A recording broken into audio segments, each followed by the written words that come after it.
ಎಲ್ಲರಿಗೂ ನಮಸ್ಕಾರ. JK ಅವರ ಪುಸ್ತಕ ಬಾಳಿಗೊಂದು ಭಾಷ್ಯ ಅಧ್ಯಯನಕ್ಕೆ ಎಲ್ಲರಿಗೂ ಸ್ವಾಗತ. ಈ ಪುಸ್ತಕನ ನಾವು ಜನವರಿನಲ್ಲಿ ಪ್ರಾರಂಭ ಮಾಡಿದ್ವಿ. ಒಂದು 2 ಅಧ್ಯಾಯಗಳನ್ನು ಮಾತ್ರ ಆವಾಗ ಅಧ್ಯಯನ ಮಾಡೋಕ್ಕಾಯಿತು. ಈ ಒಂದು 3 ತಿಂಗಳ ಗ್ಯಾಪ್ ಆಯಿತು ಕಾರಣಾಂತರಗಳಿಂದ. ಈಗ ಅದನ್ನು ಮುಂದುವರ್ಸೋಣ, 3ನೇ ಅಧ್ಯಾಯದಿಂದ ಮುಂದುವರ್ಸೋಣ. ಫಸ್ಟ್ 2 ಅಧ್ಯಾಯ ಮುಗಿಸ್ಕೊಂಡು 3ನೇ ಅಧ್ಯಾಯಕ್ಕೆ ಬಂದಿದ್ದೀವಿ. ಈಗ ಅಲ್ಲಿಂದ ಶುರು ಕಂಟಿನ್ಯೂ ಮಾಡೋಣ.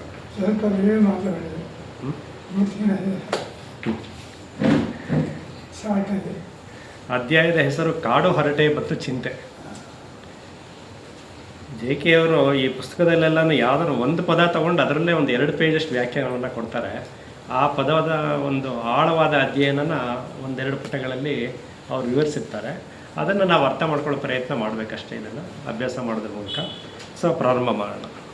ಕಾಡು ಹರಟೆ ಮತ್ತು ಚಿಂತೆ. ಇದು 2 ಪದಗಳು ಸ್ವಲ್ಪ ಒಂದೇ ಅರ್ಥವನ್ನು ಕೊಡೋ ಥರ ಇದೆ. ಎರಡೊಂದು ವಿರುದ್ಧ ಪದಗಳಲ್ಲ. ಇದರ ಬಗ್ಗೆ ಏನು ಹೇಳ್ತಾರೆ ಅಂತ ನೋಡ್ತಾ ಹೋಗೋಣ. ಕಾಡು ಹರಟೆ ಮತ್ತು ಚಿಂತೆ ಎಷ್ಟೊಂದು ವಿಚಿತ್ರ ರೀತಿಯಲ್ಲಿ ಒಂದೇ ತೆರನಾಗಿದೆ. ಇದರಲ್ಲಿರುವಂಥ ಸಾಮ್ಯತೆಯನ್ನು ಗುರುತಿಸ್ತಾ ಇದ್ದಾರೆ. ಇವೆರಡು ಚಡಪಡಿಸುವ ಮನಸ್ಸಿನ ಪ್ರತಿಫಲ. ಒಂದು ಕಾಡು ಹರಟೆ ಒಂದು ಬಾಹ್ಯದ್ದಾದರೆ, ಇನ್ನೊಂದು ಚಿಂತೆ ಅಂತ ಅನ್ನೋದು ಒಂದು ಆಂತರಿಕ ಒಂದು ಇದಕ್ಕೆ ಮನಸ್ಸಿಗೆ ಸಂಬಂಧಪಟ್ಟಿದ್ದು. ಇದು ಪರಿಣಾಮ ಯಾವುದರಿಂದ ಆಗುತ್ತೆ ಇದು ಅಂತಂದರೆ, ಚಡಪಡಿಸುವ ಮನಸ್ಸಿನ ಪ್ರತಿಫಲವೇ ಇದಾಗಿರುತ್ತದೆ. ಚಡಪಡಿಸುವ ಮನಸ್ಸಿಗೆ ಮಾತು ಮತ್ತು ಕ್ರಿಯೆಗಳಲ್ಲಿ ವೈವಿಧ್ಯ ಬೇಕು. ಅಂದರೆ ಮನಸ್ಸು ಯಾವುದೋ ಒಂದು ರೆಸ್ಟು ಅಂತ ಬೇಡದೇ ಬಯಸದೇ ಇರೋವಂತಹ ಕೆಲವು ಮನಸ್ಸು ನಿರಂತರವಾಗಿ ಚಡಪಡಿಸ್ತಿರುತ್ತೆ. ಏನಾದ್ರು ಒಂದು ಮಾಡ್ತಿರ್ಬೇಕು, ಏನಾದರೂ ಒಂದು ಬೇಕು, ಆ ಥರ ಒಂದು ಇದರಲ್ಲಿ ಅಂದರೆ ಸೈಲೆಂಟಾಗಿರೋವಂಥ ಒಂದು ಪ್ರಯತ್ನದಲ್ಲಿ ಅದು ವಿಫಲವಾಗಿರುತ್ತೆ. ಅಂಥ ಒಂದು ಮನಸ್ಸುಗಳು ಚಡಪಡಿಸುವ ಮನಸ್ಸಿಗೆ ಹಾಗೂ ಕ್ರಿಯೆಗಳಲ್ಲಿ ವೈವಿಧ್ಯತೆ ಬೇಕು, ಬದಲಾವಣೆ ಬೇಕು. ಮತ್ತು ಒಂದೇ ಒಂದು ಕೆಲಸವನ್ನು ನಿರಂತರವಾಗಿ ಮಾಡೋದ್ರಲ್ಲಿ ಇವರು ಯಶಸ್ವಿ ಆಗೋದಿಲ್ಲ. ಇಂಥ ಮನಸ್ಸು ಉಳ್ಳವರಿಗೆ ಬದಲಾವಣೆ ಬೇಕು. ಯಾವುದರಲ್ಲೂ ಒಂದು ಕನ್ಸಿಸ್ಟೆನ್ಸಿ ಅಂತ ಅನ್ನೋದಿರೋದಿಲ್ಲ. ನಿರಂತರವಾಗಿ ಒಂದೇ ಒಂದು ಕೆಲಸ ಮಾಡ್ತೀನಿ ಅನ್ನೋದಿಲ್ಲ. ಆ ಬದಲಾವಣೆನೂ ಬೇಕು. ಅವರು ಸದಾ ಮಗ್ನವಾಗಿರಬೇಕು. ಅದಕ್ಕೆ ಬದಲಾಗುವ ಆಸಕ್ತಿಗಳು, ಹೆಚ್ಚು ಕಡಿಮೆ ಇಂದ್ರಿಯಾನುಭವಗಳು ಬೇಕು. ಕಾಡು ಹರಟೆ ಈ ಎಲ್ಲ ಅಂಶಗಳನ್ನು ಒಳಗೊಂಡಿದೆ. ಎಲ್ಲ ಒಂದು ಅನುಭವಗಳನ್ನು ಸೇರಿಸಿ ಅವರು ನಿರಂತರವಾಗಿ ಅವರು ಒಂದು ಚಿಂತೆನಲ್ಲೋ ಒಂದು ಕಾಡು ಹರಟೆನಲ್ಲೋ ಮಗ್ನವಾಗಿರಬೇಕು ಅಂತಂದರೆ, ಈ ಎಲ್ಲ ಒಂದು ಅಂಶಗಳನ್ನು ಸೇರಿರುವಂಥ ಒಂದು ವಿಚಾರನೆ ಆ ಮನಸ್ಸಿಗೆ ಬೇಕಾಗಿರುವಂಥದ್ದಾಗಿರುತ್ತದೆ. ಕಾಡು ಹರಟೆಯು ತೀವ್ರತೆ ಮತ್ತು ಶ್ರದ್ಧೆಗೆ ವಿರುದ್ಧವಾಗಿದೆ. ನೋಡಿ, ಕಾಡು ಹರಟೆ ಅಂತ ಅನ್ನೋದು, ಕಾಡು ಹರಟೆ ಮತ್ತು ಚಿಂತೆಯಲ್ಲಿ ಸಾಮ್ಯತೆಯನ್ನು ಗುರುತಿಸಿದ್ರೆ ಅದಕ್ಕೆ ವಿರುದ್ಧವಾಗಿರೋದನ್ನು ಏನು ಅಂತ ನೋಡ್ತಾ ಇದ್ದಾರೆ. ತೀವ್ರತೆ ಮತ್ತು ಶ್ರದ್ಧೆ. ತೀವ್ರತೆಯಿಂದ ಉಂಟಾಗುವಂಥ ಶ್ರದ್ಧೆ ಏನಿದೆಯೋ ಅದಕ್ಕೆ ವಿರುದ್ಧವಾದಂತಹದ್ದು ಇದು ಕಾಡು ಹರಟೆಯಾಗಿದೆ. ಇನ್ನೊಬ್ಬರ ಮಾತಿಗೆ ಹಿತಕರವಾಗಿ ಅಥವಾ ಅಹಿತಕರವಾಗಿ ಮಾತನಾಡುವುದೆಂದರೆ ಪಲಾಯನ ಮಾಡುವುದು. ಅಂದರೆ ಇನ್ನೊಬ್ಬರನ್ನ ಮೆಚ್ಚಿಸೋದಕ್ಕೆ ಮಾತಾಡುವಂಥದ್ದು, ಇಲ್ಲಾಂದರೆ ಇನ್ನೊಬ್ಬರನ್ನ ಕ್ರಿಟಿಸೈಸ್ ಮಾಡುವಂಥದ್ದು, ಬೈಯುವಂಥದ್ದು, ಅದೆಲ್ಲ ಮಾಡುವಂಥದ್ದು. ಆ ಮಾತನಾಡುವುದೆಂದರೆ ಪಲಾಯನ ಮಾಡುವುದು. ಚಡಪಡಿಕೆಗೆ ಪಲಾಯನವೇ ಕಾರಣ. ಪಲಾಯನದ ಸ್ವರೂಪದಲ್ಲೇ ಚಡಪಡಿಕೆ ಇದೆ. ಅಂದರೆ ಆ ಚಡಪಡಿಕೆಯ ಸ್ವರೂಪ ಏನಾಗ್ತಿದೆ ಅಂತಂದರೆ, ಅಲ್ಲಿ ಯಾವುದೇ ಒಂದು ಪರಿಹಾರಗಳನ್ನು ಕಂಡುಕೊಳ್ಳೋದು, ಒಂದು ದಾರಿಯನ್ನು ಕಂಡುಕೊಳ್ಳೋದು ಏನೂ ಇಲ್ಲ. ಅದು ಕೇವಲ ಪಲಾಯನವಾದವಾಗಿದೆ ಅಷ್ಟೇ. ಅದು ನಿರಂತರವಾಗಿ ಏನೋ ಒಂದು ಫಲಿತಾಂಶವನ್ನು ಗಳಿಸುವಂಥದ್ದು ಏನೂ ಇಲ್ಲ ಅದರಲ್ಲಿ. ಬೇರೆಯವರ ವ್ಯವಹಾರಗಳ ಬಗ್ಗೆ ಬಹಳ ಮಂದಿ ಕಾಳಜಿ ವಹಿಸುತ್ತಾರೆ. ತಮ್ಮ ಬಗ್ಗೆ ತಾವು ಯೋಚನೆ ಮಾಡೋದಕ್ಕಿಂತ ಬೇರೆಯವರ ವ್ಯವಹಾರದ ಬಗ್ಗೆ ಅವರ ಕಾಳಜಿ ಜಾಸ್ತಿ. ಅದು ಎಂದಿಗೂ ಅಪೂರ್ಣ. ಅದು ಯಾಕೆಂದರೆ ಅವ್ರ ಬಗ್ಗೆ ಯಾರು ಹೆಚ್ಚಿಗೆ ಪೂರ್ಣವಾಗಿ ತಿಳ್ಕೊಳ್ಳೋಕ್ಕಾಗಲ್ಲ. ಬಟ್ ಅದರ ವ್ಯವಹಾರಗಳ ಬಗ್ಗೆ ಮಾತ್ರ ಅವರು ಅದನ್ನು ಆಸಕ್ತಿ ವಹಿಸುವಂಥದ್ದು. ಗುಸುಗುಸು ಅಥವಾ ಗಾಳಿ ಮಾತಿನ ಸುದ್ದಿಯನ್ನೊಳಗೊಂಡ ಕೊಲೆ, ಸಾವು ಮತ್ತು ನಿಚ್ಛೇದನ ಪ್ರಕರಣಗಳ ವಿವರಣೆಗಳನ್ನೊಳಗೊಂಡ ಅಸಂಖ್ಯ ಸಾಪ್ತಾಹಿಕಗಳನ್ನು, ದೈನಿಕಗಳನ್ನು ಓದುವ ಕ್ರಿಯೆಯಲ್ಲಿ ಈ ಕಾಳಜಿ ವ್ಯಕ್ತವಾಗುತ್ತದೆ. ನೋಡಿ, ಇದೆಲ್ಲ ಬೇರೆ ಒಂದು ಅವರ ವಿಷಯಕ್ಕೆ ಸಂಬಂಧಪಟ್ಟಿದ್ದು. ಅವರ ಮನಸ್ಸಿನ ಒಂದು ಉನ್ನತೀಕರಣ ಇದು ಯಾವುದರಿಂದಲೂ ಸಾಧ್ಯ ಇಲ್ಲ. ಅಂದರೆ ಈ ಕೇವಲ ಚಡಪಡಿಕೆ ಮತ್ತು ಕಾಡು ಹರಟೆಯ ಒಂದು ಪ್ರತಿಫಲ ಏನಿರುತ್ತೆ ಅಂತಂದರೆ, ಇದೇ ಈ ಥರದ್ದು ಒಂದು ಇದನ್ನು ಹುಡುಕಿ ನಿರಂತರವಾಗಿ ಹುಡುಕ್ತಾ ಆ ಮನಸ್ಸನ್ನು ಸ್ಯಾಟಿಸ್ಫೈ ಮಾಡೋದೇ ಆಗಿರುತ್ತೆ. ನಮ್ಮ ಬಗ್ಗೆ ಬೇರೆಯವರು ಏನು ಯೋಚಿಸುತ್ತಾರೆ ಎಂದು ತಿಳಿಯುವ ಕಳಕಳಿಯ ಹಾಗೆ ಅವರ ಬಗ್ಗೆ ಎಲ್ಲವನ್ನೂ ತಿಳಿಯುವ ಕಾತರ ನಮಗೆ. ಬೇರೆಯವ್ರು ನಮ್ಮ ಬಗ್ಗೆ ಏನು ಯೋಚನೆ ಮಾಡ್ತಾರೆ ಅನ್ನೋ ಥರನೇ ಇದು ಬೇರೆ ಅವ್ರ ಬಗ್ಗೆ ಯೋಚನೆ ಮಾಡ್ತೀವಿ ಅಂತ ಅನ್ನುವಂಥದ್ದು ಒಂಥರ ಎರಡೂ ಒಂದೇ ರೀತಿಯಲ್ಲಿ ಇರುತ್ತದೆ. ಇದರಿಂದಾಗಿ ಪ್ರದರ್ಶನ ಪ್ರಿಯತೆ ಹಾಗೂ ಅಧಿಕಾರದ ಆರಾಧನೆಯ ವಿವಿಧ ರೂಪಗಳು ಪ್ರಕಟಗೊಳ್ಳುತ್ತದೆ. ಒಂದು ತೋರ್ಪಡಿಕೆ ಅಂಥದ್ದು. ಪ್ರದರ್ಶನ ಪ್ರಿಯತೆ ಅಂದರೆ ಒಂದು ತೋರ್ಪಡಿಕೆಗಂಥದ್ದು. ತೋರ್ಪಡಿಕೆಗಾಗಿ ಏನು ಬೇಕೋ ಅಷ್ಟನ್ನು ಮಾತ್ರ ಇವರ ಆಸಕ್ತಿಗಳಾಗಿರುತ್ತೆ. ಯಾವುದೇ ಒಂದು ಅಧ್ಯಯನ ಸಂಪೂರ್ಣವಾಗಿರೋದಿಲ್ಲ, ತೋರ್ಪಡಿಕೆಗೆ ಅಷ್ಟೇ. ಏನೋ ಒಂದು ನಾವು ಅಧ್ಯಯನ ಮಾಡ್ತಾಯಿದ್ದೀವಿ, ಏನೋ ಒಂದು ದೊಡ್ಡ ಸಾಧನೆ ಮಾಡ್ತಾಯಿದ್ದೀವಿ ಅಂತ ತೋರಿಸ್ಕೊಳ್ಳೋದಷ್ಟೇ, ಅಧ್ಯಯನ ಮಾಡೋದಲ್ಲ. ಅಷ್ಟು ಮಾತ್ರನೇ ಇವರ ಒಂದು ಉದ್ದೇಶ ಆಗಿರುತ್ತೆ ನೋಡಿ. ಇದರಿಂದಾಗಿ ಪ್ರದರ್ಶನ ಪ್ರಿಯತೆ ಹಾಗೂ ಅಧಿಕಾರದ ಆರಾಧನೆಯ ವಿವಿಧ ರೂಪಗಳು ಪ್ರಕಟಗೊಳ್ಳುತ್ತದೆ. ಇದರ ಮಧ್ಯೆ ಅಧಿಕಾರ ಅನ್ನುವಂಥ ಒಂದು ಇದು ಕೂಡ ಅಲ್ಲಿ ಅವರಲ್ಲಿ ಸೇರಿಕೊಂಡಿರುತ್ತೆ. ಹೀಗೆ ನಾವು ಹೆಚ್ಚು ಹೆಚ್ಚು ಬಹಿರ್ಮುಖರಾಗುತ್ತಾ ಆಂತರಿಕವಾಗಿ ಟೊಳ್ಳಾಗುತ್ತಾ ಹೋಗುತ್ತೇವೆ. ನಾವು ಹೆಚ್ಚು ಹೆಚ್ಚು ಬಹಿರ್ಮುಖವಾಗಿ ನಮ್ಮ ಒಂದು ಪ್ರಯತ್ನದಲ್ಲಿ ಮುಂದಾದರೆ ನಮ್ಮ ಮನಸ್ಸು ಖಾಲಿಯಾಗೇ ಇರುತ್ತೆ. ಅಂದರೆ ನಮ್ಮ ಆಂತರಿಕದಲ್ಲಿ ಏನು ಸಾಧನೆಯನ್ನು ಮಾಡೋಕ್ಕಾಗೋದಿಲ್ಲ, ಮನಸ್ಸಿಗೆ ಯಾವುದೇ ಒಂದು ಶಿಕ್ಷಣವನ್ನು ಕೊಡೋಕ್ಕಾಗೋದಿಲ್ಲ. ಅದು ಕೇವಲ ಖಾಲಿಯಾಗಿರುತ್ತೆ, ಮನಸ್ಸಿನಲ್ಲಿ ಏನೂ ಇರೋದಿಲ್ಲ ಅನ್ನುವಂಥದ್ದು. ನಾವು ಹೆಚ್ಚು ಹೆಚ್ಚು ಬಹಿರ್ಮುಖರಾಗುತ್ತಾ ಆಂತರಿಕವಾಗಿ ಟೊಳ್ಳಾಗುತ್ತಾ ಹೋಗುತ್ತೇವೆ. ನಾವು ಹೆಚ್ಚು ಬಹಿರ್ಮುಖವಾದಂತೆ ಇಂದ್ರಿಯಾನುಭವಗಳು ಮತ್ತು ಸೆಳೆತಗಳು ಹೆಚ್ಚಾಗುತ್ತವೆ. ಇದು ಇನ್ನೊಂದು ನಾವು ಮುಖ್ಯವಾಗಿ ಕನ್ಸಿಡರ್ ಮಾಡಬೇಕಾಗಿರುತ್ತದೆ. ನಾವು ಯಾವಾಗ ನಮ್ಮ ಆಂತರಿಕವಾಗಿರೋಂಥ ಒಂದು ಮನಸ್ಸಿಗೆ ಶಿಕ್ಷಣವನ್ನು ಕೊಡೋದ್ರಲ್ಲಿ ನಾವು ಸೋಲ್ತೀವೋ, ಆಗ ನಮ್ಮ ಬಹಿರ್ಮುಖಗಳ ಒಂದು ಫಲಿತಾಂಶವಾಗಿ ಇಂದ್ರಿಯಾನುಭವಗಳು ಮತ್ತು ಸೆಳೆತಗಳು ಹೆಚ್ಚಾಗುತ್ತದೆ. ಅಂದರೆ ಹೊರಗಿನ ಒಂದು ಸೆಳೆತಗಳು ಹೆಚ್ಚಾಗ್ತಾ ಹೋಗುತ್ತದೆ. ಇದರಿಂದಾಗಿ ಆಳಕಿಳಿಯದ ಅಥವಾ ಗಾಢವಾದ ಶೋಧನೆ ಮಾಡಲಾಗದ ಅಶಾಂತವಾದ ಮನಸ್ಸು ನಿರ್ಮಾಣವಾಗುತ್ತದೆ. ಅಂದರೆ ಇಂಥ ಮನಸ್ಸು ಯಾವುದೇ ಒಂದು ಶೋಧನೆ ಮಾಡೋದ್ರಲ್ಲೂ ಕೂಡ ಯಶಸ್ಸನ್ನು ಗಳಿಸೋದಿಲ್ಲ, ಶೋಧನೆ ಮಾಡೋದಕ್ಕಾಗೋದಿಲ್ಲ. ಅಂತ ಮಾಡೋಕ್ಕಾಗದೇ ಇರೋವಂತಹ ಒಂದು ಅಶಾಂತವಾದ ಮನಸ್ಸು, ಮತ್ತು ಯಾವಾಗಲೂ ಅಶಾಂತವಾದಂಥ ಮನಸ್ಸು, ನಿರ್ಮಲತೆ ಯಾವಾಗ ಇರೋದಿಲ್ವೋ ಆವಾಗ ಅಶಾಂತವಾದ ಮನಸ್ಸಿರುತ್ತೆ. ಅಂಥ ಮನಸ್ಸು ನಿರ್ಮಾಣ ಆಗುತ್ತೆ.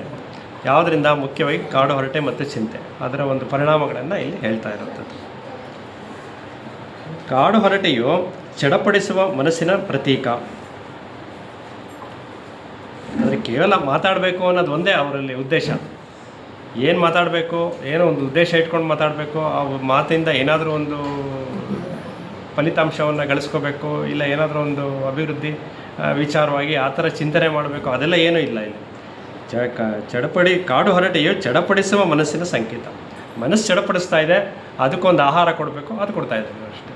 ಆ ಚಡಪಡಿಕೆಯನ್ನು ನಿಲ್ಲಿಸೋದಕ್ಕೋಸ್ಕರ ಇವರು ಕಾಡು ಹರಟೆ ಮಾಡ್ಕೊಂಡಿದ್ದಾರೆ ಅಭ್ಯಾಸ. ಸುಮ್ಮನೆ ಮೌನವಾಗಿದ್ದ ಮಾತ್ರಕ್ಕೆ ಅದು ಶಾಂತ ಮನಸ್ಸಿನ ಸಂಕೇತವಾಗಲಾರದು. ನೀವು ಕಾಡು ಹರಟೆ ಮಾಡದೆ ಸುಮ್ಮನೆ ಮೌನವಾಗಿರ್ತೀನಿ ಅಂತಂದ್ರೂ ಅದು ಕಾಡು ಹರಟೆ, ಅದು ಶಾಂತ ಮನಸ್ಸಿನ ಸಂಕೇತವಾಗಲಾರದು.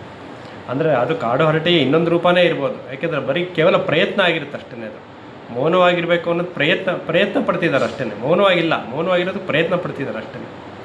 ಯಾಕೆಂದರೆ ಮೌನವಾಗಿರಬೇಕು ಅಂತ ಅನ್ನೋದು, ಆಂತರಿಕ ಮೌನ ಅನ್ನೋದು ಕೇವಲ ಪ್ರಯತ್ನದಿಂದಲ್ಲ, ಅದು ಒಂದು ಸ್ವಾಭಾವಿಕವಾಗಿ ಅದನ್ನು ಸಾಧನೆ ಮಾಡೋದಕ್ಕಾಗಬೇಕು. ಅದು ಮುಂದೆ ನೋಡೋಣ ಅದನ್ನು. ಇಲ್ಲಿ ಮೌನವಾಗಿದ್ದ ಮಾತ್ರಕ್ಕೆ ಅದು ಶಾಂತ ಮನಸ್ಸಿನ ಸಂಕೇತವಾಗಲಾರದು. ಉಪವಾಸ ಮತ್ತು ನಿರಾಕರಣದಿಂದ ಶಾಂತ ಹೊರಹೊಮ್ಮುವುದಿಲ್ಲ, ಅದರಿಂದಲೂ ಏನೂ ಪ್ರಯೋಜನ ಆಗೋದಿಲ್ಲ. ಏನು ಆಗುತ್ತಿದೆ ಎಂಬುದರ ಗ್ರಹಿಕೆಯಿಂದ ಅದು ಹೊರಹೊಮ್ಮುತ್ತದೆ.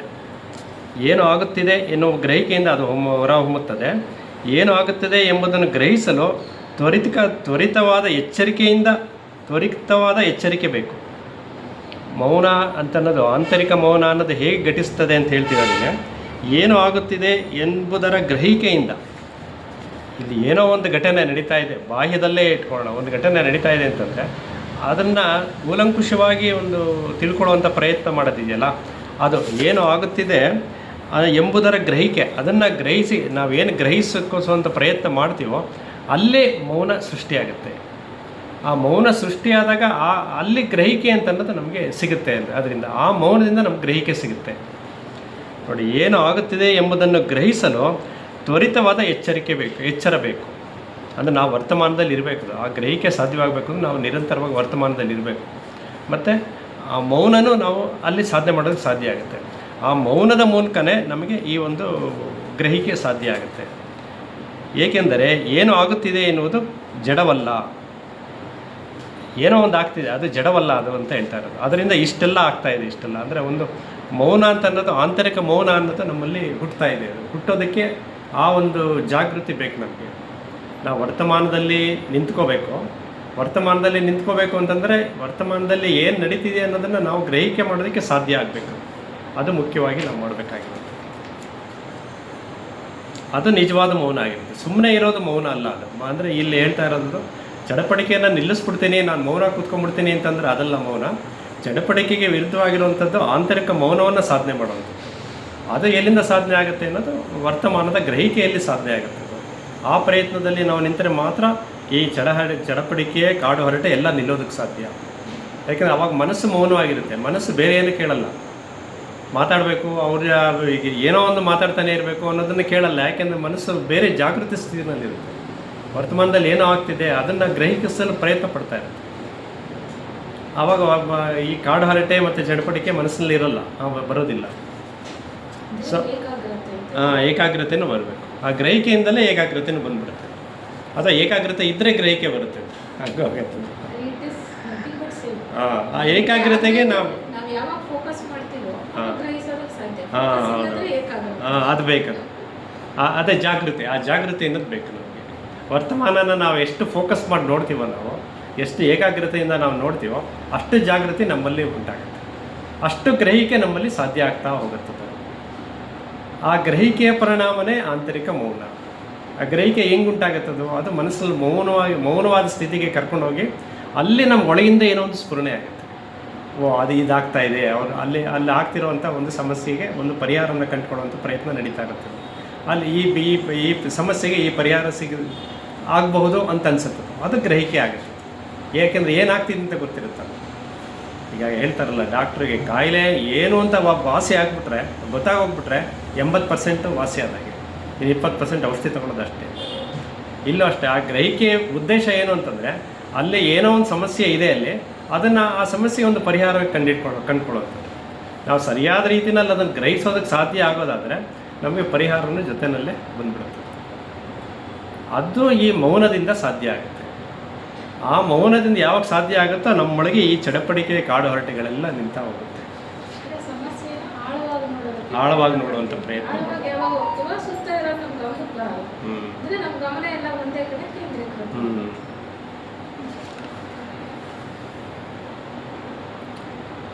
Next paragraph. ಚಿಂತೆ ಮಾಡದಿದ್ದರೆ ನಾವು ಬದುಕುತ್ತಿಲ್ಲ ಎಂದು ಭಾಳಷ್ಟು ಮಂದಿಗೆ ಅನ್ನಿಸಿತು. ಜನ ಏನು ಅಂದ್ಕೊಂಡ್ಬಿಟ್ಟಿದ್ದಾರೆ ಅಂದರೆ ನಮ್ಮಲ್ಲಿ ಏನೋ ಒಂದು ಮೆಚುರಿಟಿ ಅಂತ ಅನ್ನೋದಿದೆ, ನಾವು ಅದು ಚಿಂತೆ ಮಾಡಿ ಎಲ್ಲವನ್ನೂ ಗ್ರಹಿಸ್ತಾ ಇದ್ದೀವಿ ಅಂತ ಅಂದ್ಕೊಂಡ್ಬಿಟ್ಟಿದ್ದಾರೆ. ಆದರೆ ಈ ಚಿಂತೆಯಿಂದ ಮಾಡಬೇಕಾಗಿರೋದು ಆ್ಯಕ್ಚುಲಿ ಚಿಂತನೆ ಮಾಡಬೇಕಾಗಿರೋದು. ಆದರೆ ಅದಲ್ಲ, ಅದು ಚಿಂತೆನಲ್ಲೇ ತೊಡಗಿರ್ತಾರೆ ಯಾವಾಗಲೂ. ಚಿಂತೆ ಅಂತ ಅನ್ನೋದೇ ಏನಂದ್ರೆ ಅದು ಪರಿಹಾರವಿಲ್ಲದ ಸಮಸ್ಯೆ. ಚಿಂತನೆ ಸಮಸ್ಯೆಯನ್ನು ಹುಡುಕುವಂಥ ಒಂದು ದಾರಿ. ಚಿಂತೆ ಯಾವಾಗಲೂ ಚಿಂತೆನಲ್ಲಿರೋರು ಚಿಂತೆನಲ್ಲೇ ಇರ್ತಾರೆ. ಯಾಕೆಂದರೆ ಅವ್ರ ಪರಿಹಾರದ ಅವ್ರಿಗೆ ಸಿಕ್ಕಿರೋದೇ ಇಲ್ಲ, ಸಿಗೋದಕ್ಕೆ ಸಾಧ್ಯನೇ ಇಲ್ಲ. ಚಿಂತೆಯಿಂದ ಹೊರಬಂದರೆ ಮಾತ್ರನೇ ಪರಿಹಾರ ಸಾಗೋದು. ಮತ್ತೆ ಚಿಂತನೆನೂ ಮತ್ತೆ ಇದೇ ಬರುತ್ತೆ. ವರ್ತಮಾನಕ್ಕೆ ಬರಬೇಕು, ಅದನ್ನು ಗ್ರಹಿಸಬೇಕು, ಅಲ್ಲೇ ನಾವು ಮನಸ್ಸನ್ನು ಮೌನವಾಗಿ ಇಟ್ಕೋಬೇಕು. ಆವಾಗ ನಮಗೇನೋ ಒಂದು ಸ್ಫುರಣೆ ಆಗುತ್ತೆ ಒಳಗಡೆಯಿಂದ. ಅದು ಚಿಂತನೆಯ ಒಂದು ಫಲ ಆಗಿರುತ್ತದೆ. ಚಿಂತೆ ಏನು ಮಾಡೋಕ್ಕೆ ಬಿಡಲ್ಲ. ಚಿಂತೆ ಸುಮ್ಮನೆ ನಮ್ಮನ್ನ ದುಃಖದಲ್ಲಿ ಮುಳುಗಿಸ್ತಾ ಇರುತ್ತೆ. ಅಯ್ಯೋ ನನಗೆ ಹಂಗಾಗೋಯ್ತು, ಹಿಂಗಾಗೋಯ್ತು, ಅದು ಏನು ಸಮಸ್ಯೆಗೆ ಪರಿಹಾರ ಕೊಡ್ತಾ ಇರಲ್ಲ, ಬರೀ ಅದು ಮಾಡ್ತಾ ಇರುತ್ತೆ.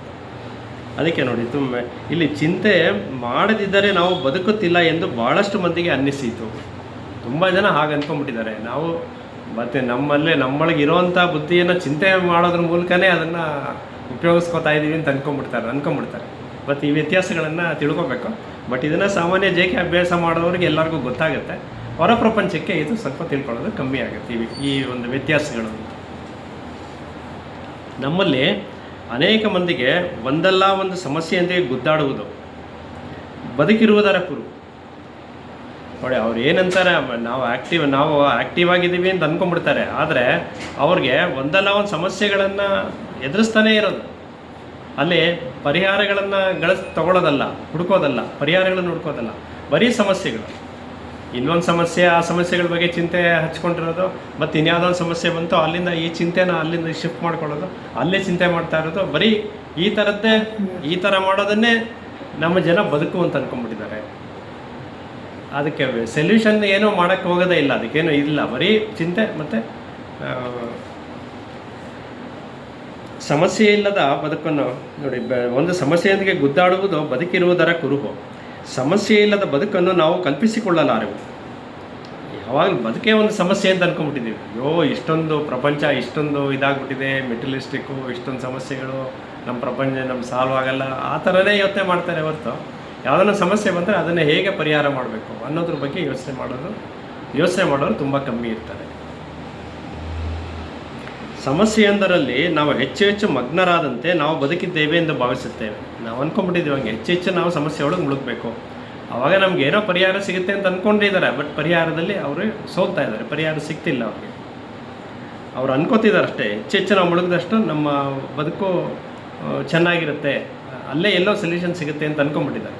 ಬಟ್ ಚಿಂತೆಯಿಂದ ಹೊರಬರೋ ತನಕ ಅದು ಸಾಧ್ಯ ಇಲ್ಲ. ಅದು ಸಮಸ್ಯೆಯ ಬಗ್ಗೆ ಚಿಂತೆ ಮಾಡಿ ಉದ್ವಿಗ್ನಗೊಳ್ಳುವುದರಿಂದ ಮನಸ್ಸು ಮಂಕಾಗುತ್ತದೆ, ಅಸೂಕ್ಷ್ಮವಾಗುತ್ತದೆ, ಬಳಲುತ್ತದೆ. ಏನಾಗುತ್ತೆ ಅಂತ ಹೆಚ್ಚು ಈಗ ಹೇಳ್ತಾರಲ್ಲ, ಹೆಚ್ಚು ವಯಸ್ಸಾದಂತೆ ಕಾಣ್ತಿದ್ದೀರಾ ನೀವು ಅಂತಾರಲ್ಲ, ಏನಾದರೂ ಚೆನ್ನಾಗಿದ್ದಾರೆ. ಒಂದು 2-3 ವರ್ಷ ಆದಮೇಲೆ ಅಪರೂಪಕ್ಕೆ ನೋಡಿದ್ರೆ ಯಾಕೆ ಇಷ್ಟೊಂದು ವಯಸ್ಸಾದಂತೆ ಕಾಣ್ತಿದ್ದೀರಲ್ಲ ನೀವು, ಯಾಕೆಂದರೆ ಅವ್ರು ಹೆಚ್ಚಾಗಿ ಚಿಂತೆಯಲ್ಲಿ ಮುಳುಗಿ ಏನು ಮಾಡ್ಕೊಂಡ್ಬಿಟ್ಟಿರ್ತಾರೆ. ಅದರಿಂದ ಅವರ ಮನಸ್ಸು ಮಂಕಾಗಿರುತ್ತದೆ, ಅಸೂಕ್ಷ್ಮವಾಗಿರುತ್ತದೆ ಮತ್ತು ಬಳಲಿರುತ್ತದೆ. ಅಂದರೆ ಮನಸ್ಸನ್ನು ಆ ಹಂತಕ್ಕೆ ತೊಗೊಂಡು ಹೋಗೋದಕ್ಕೆ ಬಿಡಬಾರ್ದು. ಹಂತಕ್ಕೆ ತೊಗೊಂಡೋಗ್ಬಿಟ್ರೆ ಮನಸ್ಸು ನಮ್ಮನ್ನು ಸೋಲಿಸ್ತಾ ಇದೆ ಅಂತ, ಅದರ ಪರಿಣಾಮ ಈ ಥರ ಆಗ್ತಾ ಹೋಗುತ್ತದು. ಸಮಸ್ಯೆಯೊಂದಿಗೆ ನಿರಂತರವಾಗಿ ಗುದ್ದಾಡುವ ಈ ಸ್ಥಿತಿ ಯಾಕಾಗಿ, ಏನಕ್ಕೆ ಬೇಕು? ಸಮಸ್ಯೆಯೊಂದಿಗೆ ಈ ಥರ ನಾವು ಗುದ್ದಾಡಬೇಕಲ್ಲ, ಇದು ನಿಜವಾಗಲೂ ಅವಶ್ಯಕತೆ ಇದೆಯಾ, ಅದು ಬೇಕಾದು ಅಂತ ನಾವು ಯಾವತ್ತಾರು ಪ್ರಶ್ನೆ ಹಾಕ್ಕೊಂಡಿದ್ದೀವ ಅಂತ ಕೇಳ್ತಾ ಇದ್ದಾರೆ ಇಲ್ಲಿ. ಚಿಂತೆ ಸಮಸ್ಯೆಯನ್ನು ಪರಿಹರಿಸುತ್ತದೆಯೇ? ಇದು ಒಂದು ಪ್ರಶ್ನೆ. ಚಿಂತೆಯಿಂದ ಎಲ್ಲ ಸಮಸ್ಯೆ ದೂರ ಆಗುತ್ತೆ ನಿಮಗೆ. ನಮ್ಮಲ್ಲಿ ಬಹಳಷ್ಟು ಮಂದಿಗೆ ಶಾಂತವಾದ ಮನಸ್ಸೆಂಬುದು ಬೆಚ್ಚಿ ಬೀಳಿಸುವ ಸಂಗತಿ. ಮನಸ್ಸು ಶಾಂತವಾಗಿರಬೇಕು ಅಂತಂದರೆ ಅಯ್ಯೋ ಅದು ಹೆಂಗೆ ಸಾಧ್ಯ ಆಗುತ್ತೆ, ಅದೇನಾದ್ರು ಎಲ್ಲಾದರೂ ಉಂಟಾದು, ಸುಮ್ಮನೆ ಕೂತಿರೋಕ್ಕಾಗತ್ತೆ? ಏನಾದ್ರೂ ಸುಮ್ಮನೆ ಕೂತಿರೋರು ಏನೋ ಒಂದು ಹುಡುಕೋತಾರೆ, ಅದೇ ಚಡಪಡಿಕೆಯ ಮನಸ್ಸು. ಸುಮ್ಮನೆ ಕೂತ್ಕೊಳ್ಳೋಕ್ಕಾಗಲ್ಲಪ್ಪ, ಕೈನಲ್ಲಿ ಮೊಬೈಲ್ ಇಟ್ಕೊಂಡು ಇನ್ನೇನೋ ಒಂದು ಹೊತ್ತದು ಅದು ತಿರುಗಿಸು, ಇದು ಮಾಡು ಅದು ಮಾಡು, ಚಡಪಡಿಕೆಯ ಮನಸ್ಸು. ಅಂದರೆ ಸುಮ್ಮನೆ ಕೂತ್ಕೊಳ್ಳೋದಕ್ಕೆ ಸಾಧ್ಯವೇ ಇಲ್ಲ. ನೋಡಿ, ಬಹಳಷ್ಟು ಮಂದಿಗೆ ಶಾಂತವಾದ ಮನಸ್ಸೆಂಬುದು ಬೆಚ್ಚಿ ಬೀಳಿಸುವ ಸಂಗತಿ. ಶಾಂತವಾಗಿರಲು ಅವರಿಗೆ ಭಯ. ಶಾಂತವಾಗಿದ್ದರೆ ಹೆಂಗೆ, ಏನು ಜೀವನ ಅಂದ್ರೆ ಅವರು ಟೈಮ್ ವೇಸ್ಟ್ ಮಾಡ್ತಾಯಿದ್ದೀವಿ ಅಂತ ಅನ್ಕೊಂಡ್ಬಿಡ್ತಾರೆ. ಟೈಮೆಲ್ಲ ವೇಸ್ಟ್ ಆಗೋಯ್ತು, ಅರ್ಧ ದಿನ ಮನೇಲಿದ್ಬಿಟ್ಟೆ, ಏನೂ ಮಾಡಲಿಲ್ಲ, ಕೂತು ನಿಂತು ಕಾಲ ಕಳೆದ್ಬಿಟ್ಟು, ಅಲ್ಲಿ ಬರೀ ಚಡಪಡಿಕೆ ಇರುತ್ತೆ ಅಷ್ಟೇ. ಶಾಂತವಾಗಿದ್ದೀವಿ ಅಂತ ಅನ್ಕೋತಾರೆ, ಬರೀ ಚಡಪಡಿಕೆನಲ್ಲಿ ಕಾಲ ಕಳೆದ್ಬಿಡ್ತಾರೆ ಅವರು ಎಲ್ಲರೂ. ಆದರೆ ಚಿಂತೆ ಅವರ ಮನದ ಶಾಂತ ಸ್ಥಿತಿಗೆ ಆತಂಕಕಾರಿ. ಶೋಧನೆ ಮಾಡಲು ಹಿಂಜರಿಯದ ಮನಸ್ಸು ಸದಾ ರಕ್ಷಣಾತ್ಮಕವಾಗಿರುತ್ತದೆ. ನೋಡಿ, ಶೋಧನೆ ಮಾಡಲು ಹಿಂಜರಿಯುವ ಮನಸ್ಸು ಸದಾ ರಕ್ಷಣಾತ್ಮಕವಾಗಿರುತ್ತದೆ. ಭಯ, ಯಾವ ಮನಸ್ಸು ರಕ್ಷಣೆ ಬೇಡತ್ತೋ ಆ ಮನಸ್ಸಿನಲ್ಲಿ ಭಯ ಅನ್ನೋದಿರುತ್ತೆ.